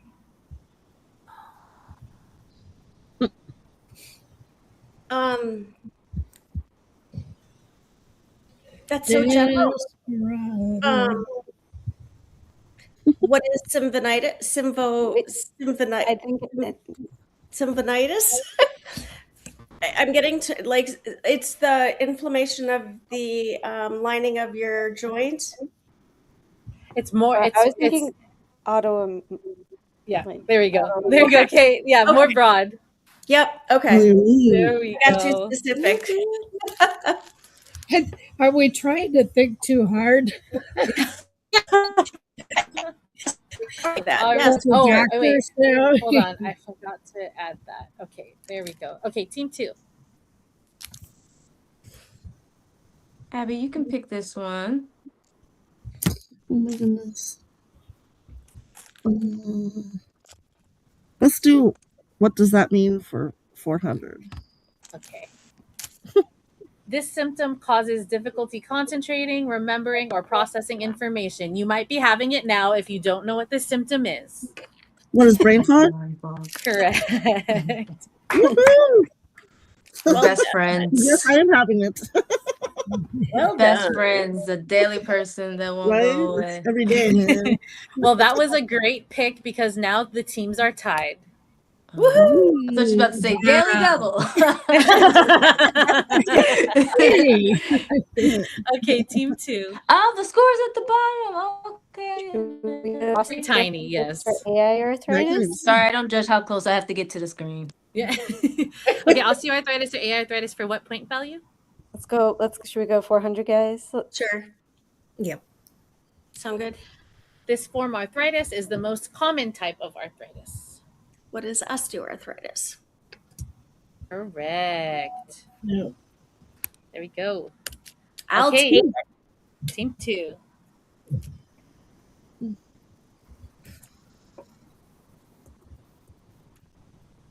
want to do a 400 one or? Yeah, let's do a 400 one. We could do with specialists. Okay. You were good at that one, Judy. Which specialist are you seeing this time for 400? This specialist treats conditions affecting the heart and blood vessels, which can sometimes be impacted by chronic inflammation. What is a cardiologist? Correct. Yeah. I kept I'm saying having heart cardiovascular. catheterization next week. Oh no. Yeah. Might have to have a stent. All right. Oh, It's out. my It's grandmother had to have outpatient. that happen. join Yeah. the club. I've already had stenting Yeah. done a couple of years ago. Alrighty. We are tied again. So team 1, what are we picking? Should we do? I'm scared to do name that. I know. Oh, let's try it. Why not? Let's do it Sure. for 400. Why not? Sure. Name that AiArthritis disease for 400. This disease associated with vasculitis can cause painful mouth sores and inflammation affecting the eyes, skin, and joints, and shares its awareness day with World AiArthritis Day today on May 20th. Oh. Associated with vasculitis, so it's why is this like not? Does associated mean it is a type of vasculitis, or It's associated with, so that's a part of the disease. It's a symptom. Vasculitis is a symptom of this Yeah. disease.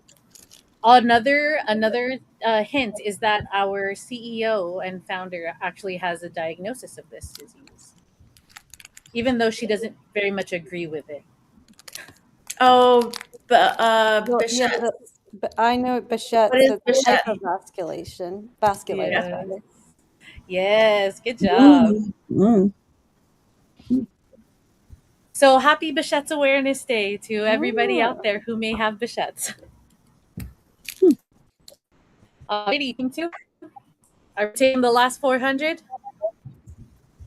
Go for it. The 400. All right, Yep. let's do it. Okay, this symptom may cause joints to look larger or feel warm due to inflammation in the body. Mhm. What is swelling? Correct. Well done. Alrighty. Isali, which one do you want? Yeah, your turn. I will go. What does that Yours. mean Fine. for 200? What does that mean for 200? Okay. This word describes when symptoms suddenly get worse. What is a flare? Flare. Good job. Sorry, Like, hey, it's- you're so good at this. I'm not even giving you a chance. Sorry. Hey, we're on the same team, so I'm happy regardless. Okay. Team 2. Where are we going, Vanessa? Let's do a 300. Vanessa, we lost your. I'm speaking on mute. I was thinking osteo or AiArthritis for 300. Okay. Fevers are usually associated with this type of arthritis.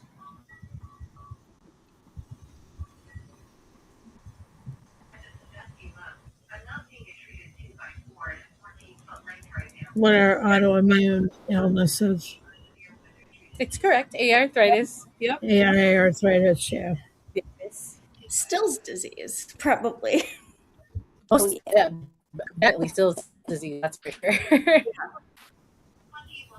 Okay, team 1. We have team 2 up by 100 right now.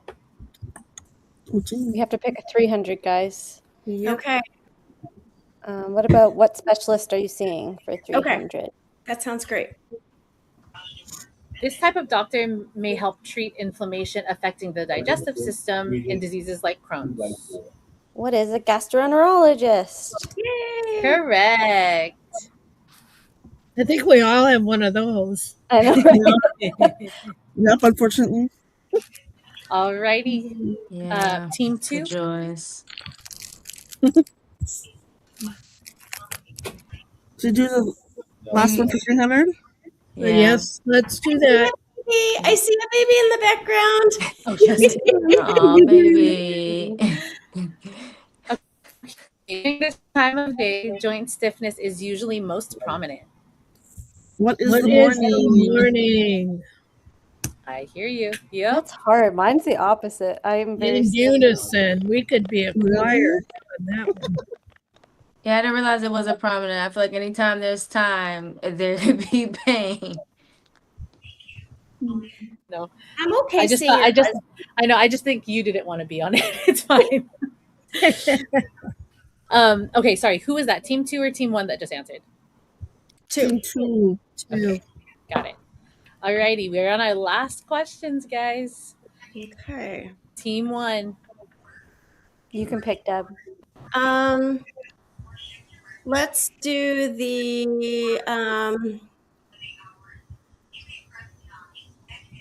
AiArthritis, osteoarthritis for 200. Yeah.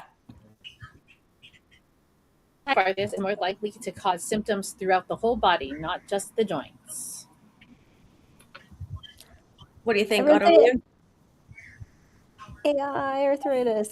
Yes. Correct. Okay. Now they're getting easier. The harder ones were first. Yeah. That's what happens when you pick all the big points first. Okay, next team 2. Team 2. Where are you going, Vanessa? Oh, me. Whatever one you all want to What do, it doesn't specialist matter. are you seeing this time? Okay, what specialist are you seeing this time for 200? Yeah. This specialist treats diseases affecting the skin, hair, and nails, including psoriasis. What is the dermatologist? Correct. Nice. Way to go, Abby. Yes. I have a And dermatologist. I get to go to my I have one, dermatologist 3 times a week now for the next months. Oh my goodness. You're rash, Deb. Add that to the rest of my appointments. All right, next question. Team 1, where are we going? So either name that AiArthritis disease or the symptoms. What do you guys feel? Let's do name that AiArthritis disease. Redeem ourselves. Alrighty. You're doing good. This disease affects the spine and sacroiliac joints and in its non-radiographic form, inflammation may be present even when damage cannot be yet seen on X-ray. So that would be what Eileen and Tiffany have, the non-radiographic axial spondyloarthritis. Yes. Wow. So it'll axial spondyloarthritis is gonna, the umbrella term. But yes. Wow. Yeah. So there's Okay. non-radiographic form, and then the one that does show on X-ray is that's what is called ankylosing spondylitis. Right. That's what I have. Ugh. Mark 2. Alrighty. Are we gonna go for the last 200, team 2? Yes, ma'am. No doubt with Judy. The symptom can feel like overwhelming exhaustion that doesn't improve with sleep. Nope, I wanted 7.25.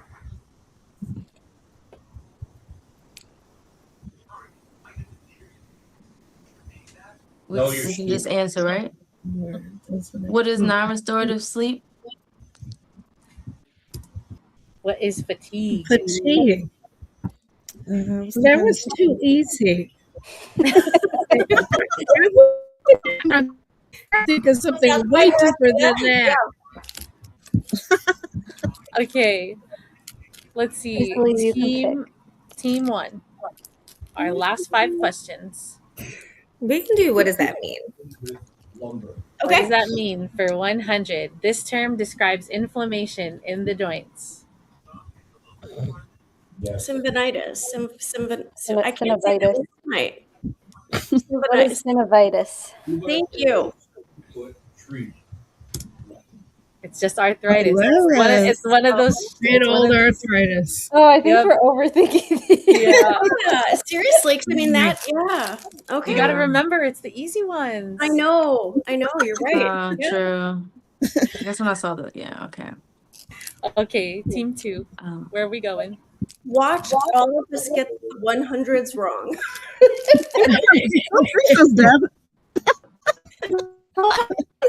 So go for it. Let's do osteoarthritis. Okay. This type of arthritis is caused by wear and tear and cartilage breakdown over time. Yes, I heard Vanessa. Osteoarthritis. What is osteoarthritis? Yes, correct. Okay, team 1. Let's do specialist. Okay. This doctor specializes in treating autoimmune and autoinflammatory arthritis diseases. What is a rheumatologist? Yes. We all have one. Alrighty, team 2. Should you name that arthritis disease? 7 foot or 14 foot. Yep. All right. You guys ready? Yep. This disease is commonly associated with severe dry eyes and dry mouth and caused by the immune system attacking moisture-producing glands. Used it with Sjogren's disease. Good job, Judy. Okay, so this is the last question. If team 1 doesn't get it right, then the other team, or it doesn't get it right, then the other team gets to steal. So this Are is we tied right now? Yes, everybody's tied. Hey guys, it's a 100 level. We can't overthink this. I know. Alrighty. It's a symptom. Okay, so let's think, ladies. This symptom can make everyday movements like walking, gripping objects, or climbing stairs uncomfortable or difficult due to the tenderness and inflammation in the joints. Oh, okay. This is pain. What do you guys think? Pain? I was thinking the same thing. Pain. It's general. Good job.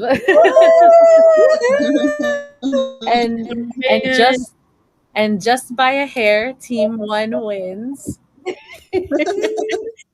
Congratulations. Go teams. Good job, you guys. Well, thank you all for participating. We should do this again. This was fun. It was. We should do a social hour and redo all the questions and just have everybody just pile in. Well, I got a lifetime subscription to this Jeopardy creator. So if anybody wants to make Jeopardy games, let me know. I'll give you my sign-in. That would be fun. Wouldn't it be fun to do another like social, even worldwide again, just for an hour? Yeah, it was fun. It was fun. Yeah, and it's fun to be from the comments because they can play it, they can chip in their ideas. I see it. Everybody is chipping in. I love seeing all the answers that people are putting into the comments. Yeah, they were all getting all the answers right. Everybody in the comments. All righty. Well, thank you everybody for being here today, for our volunteers and staff for participating. For all of you on the East Coast, thank you for staying up late for us. I really appreciate it. And yeah, thank you so much. Go ahead and drop off and I'm going to close out the stream. So thank you guys. Bye, everyone. Bye, everyone. Thank you. Bye, everyone. Thanks for having us, Layla. Of course. Thank you. Layla, I might need you to kick me off. Yeah, I'll kick you off. No worries. Close that way. There we go. Alrighty, everybody. So we are now coming to the end of our stream. We did end a little early, but that is okay. I am wanting to send out our little our link to our fundraiser one more time. This is going to be going on until the end of the day tomorrow. So please, if you are not able to donate yourself, at least please go and share out the link. And that's going to be at givebutter.com/World AI Arthritis Day 2026. We also have our lived experience survey that we are going to be putting out through the rest of the month. I think we have 17 participants now, but we are looking for at least 100 so that we can get a general consensus of all AI arthritis patients, how everything is going, and what their answers are. So I'm going to put that in the chat too, the link to our survey. And that is an easy bit.ly. It's going to be bit.ly/WAIAD26 survey. So please go ahead and do that quick survey. I promise it'll only take you about 5 to 7 minutes, I guess, depending on how much you want to write. But be as detailed or as not detailed as you feel. I wanted to give a huge shout out again to everybody that showed up on the stream today and in the chat. Thank you for making a difference and for helping us to bring awareness to these 23 diseases that we know very well, but a lot of people out there in the world don't. And so we want to make sure that we are spreading awareness, making sure everybody is hearing their voices heard. So I want to thank again all of the people that were on our panel: Kimberly, Sarah, Deb, Eileen, Eileen and Cheryl for their amazing video presentation of how to share your story online and, how to leverage that for change. Thank you to all of our volunteers and staff that were just on the Jeopardy game. And again, and thank you, Tiffany, our wonderful CEO, for hosting that talk show with me in the very beginning of the broadcast. Like I said before, this is my fourth World AI Arthritis Day that I've hosted, and every year there's something unique that goes on and that makes it special. So thank you for everybody who is here. This is one of the most interactive streams that I've had for World AI Arthritis Day. So I think that's a really good testament to, how active everybody is right now. And thank you for being here. Last but not least, I know that World AI Arthritis Day is over, but we do have new World AI Arthritis Day merch that premiered in our merch shop this year. It is also, wearable all year. But for those of you who are listening right now, I'm going to give you a little bit of an insider thing. This is actually just supposed to be for our volunteers that participated on the stream, but I'm going to give you all a discount code for our shop that expires tomorrow. So that's going to be World WAA small IADVOL, and you're going to get 15% off your order at the AI Arthritis merch shop. It's not just World AI Arthritis Day merch. You can buy any merch, Still's disease awareness merch, any of our other general AI arthritis sweaters and things like that. So feel free, if you are one of the 7 people that are still here, to use that discount code for 15% off if you'd like. And I thank you all for being here, and I will see you next time. This is Layla, Health Education Manager of AI Arthritis, person living with lupus and Sjogren's disease, signing off for our World AI Arthritis Day 2026.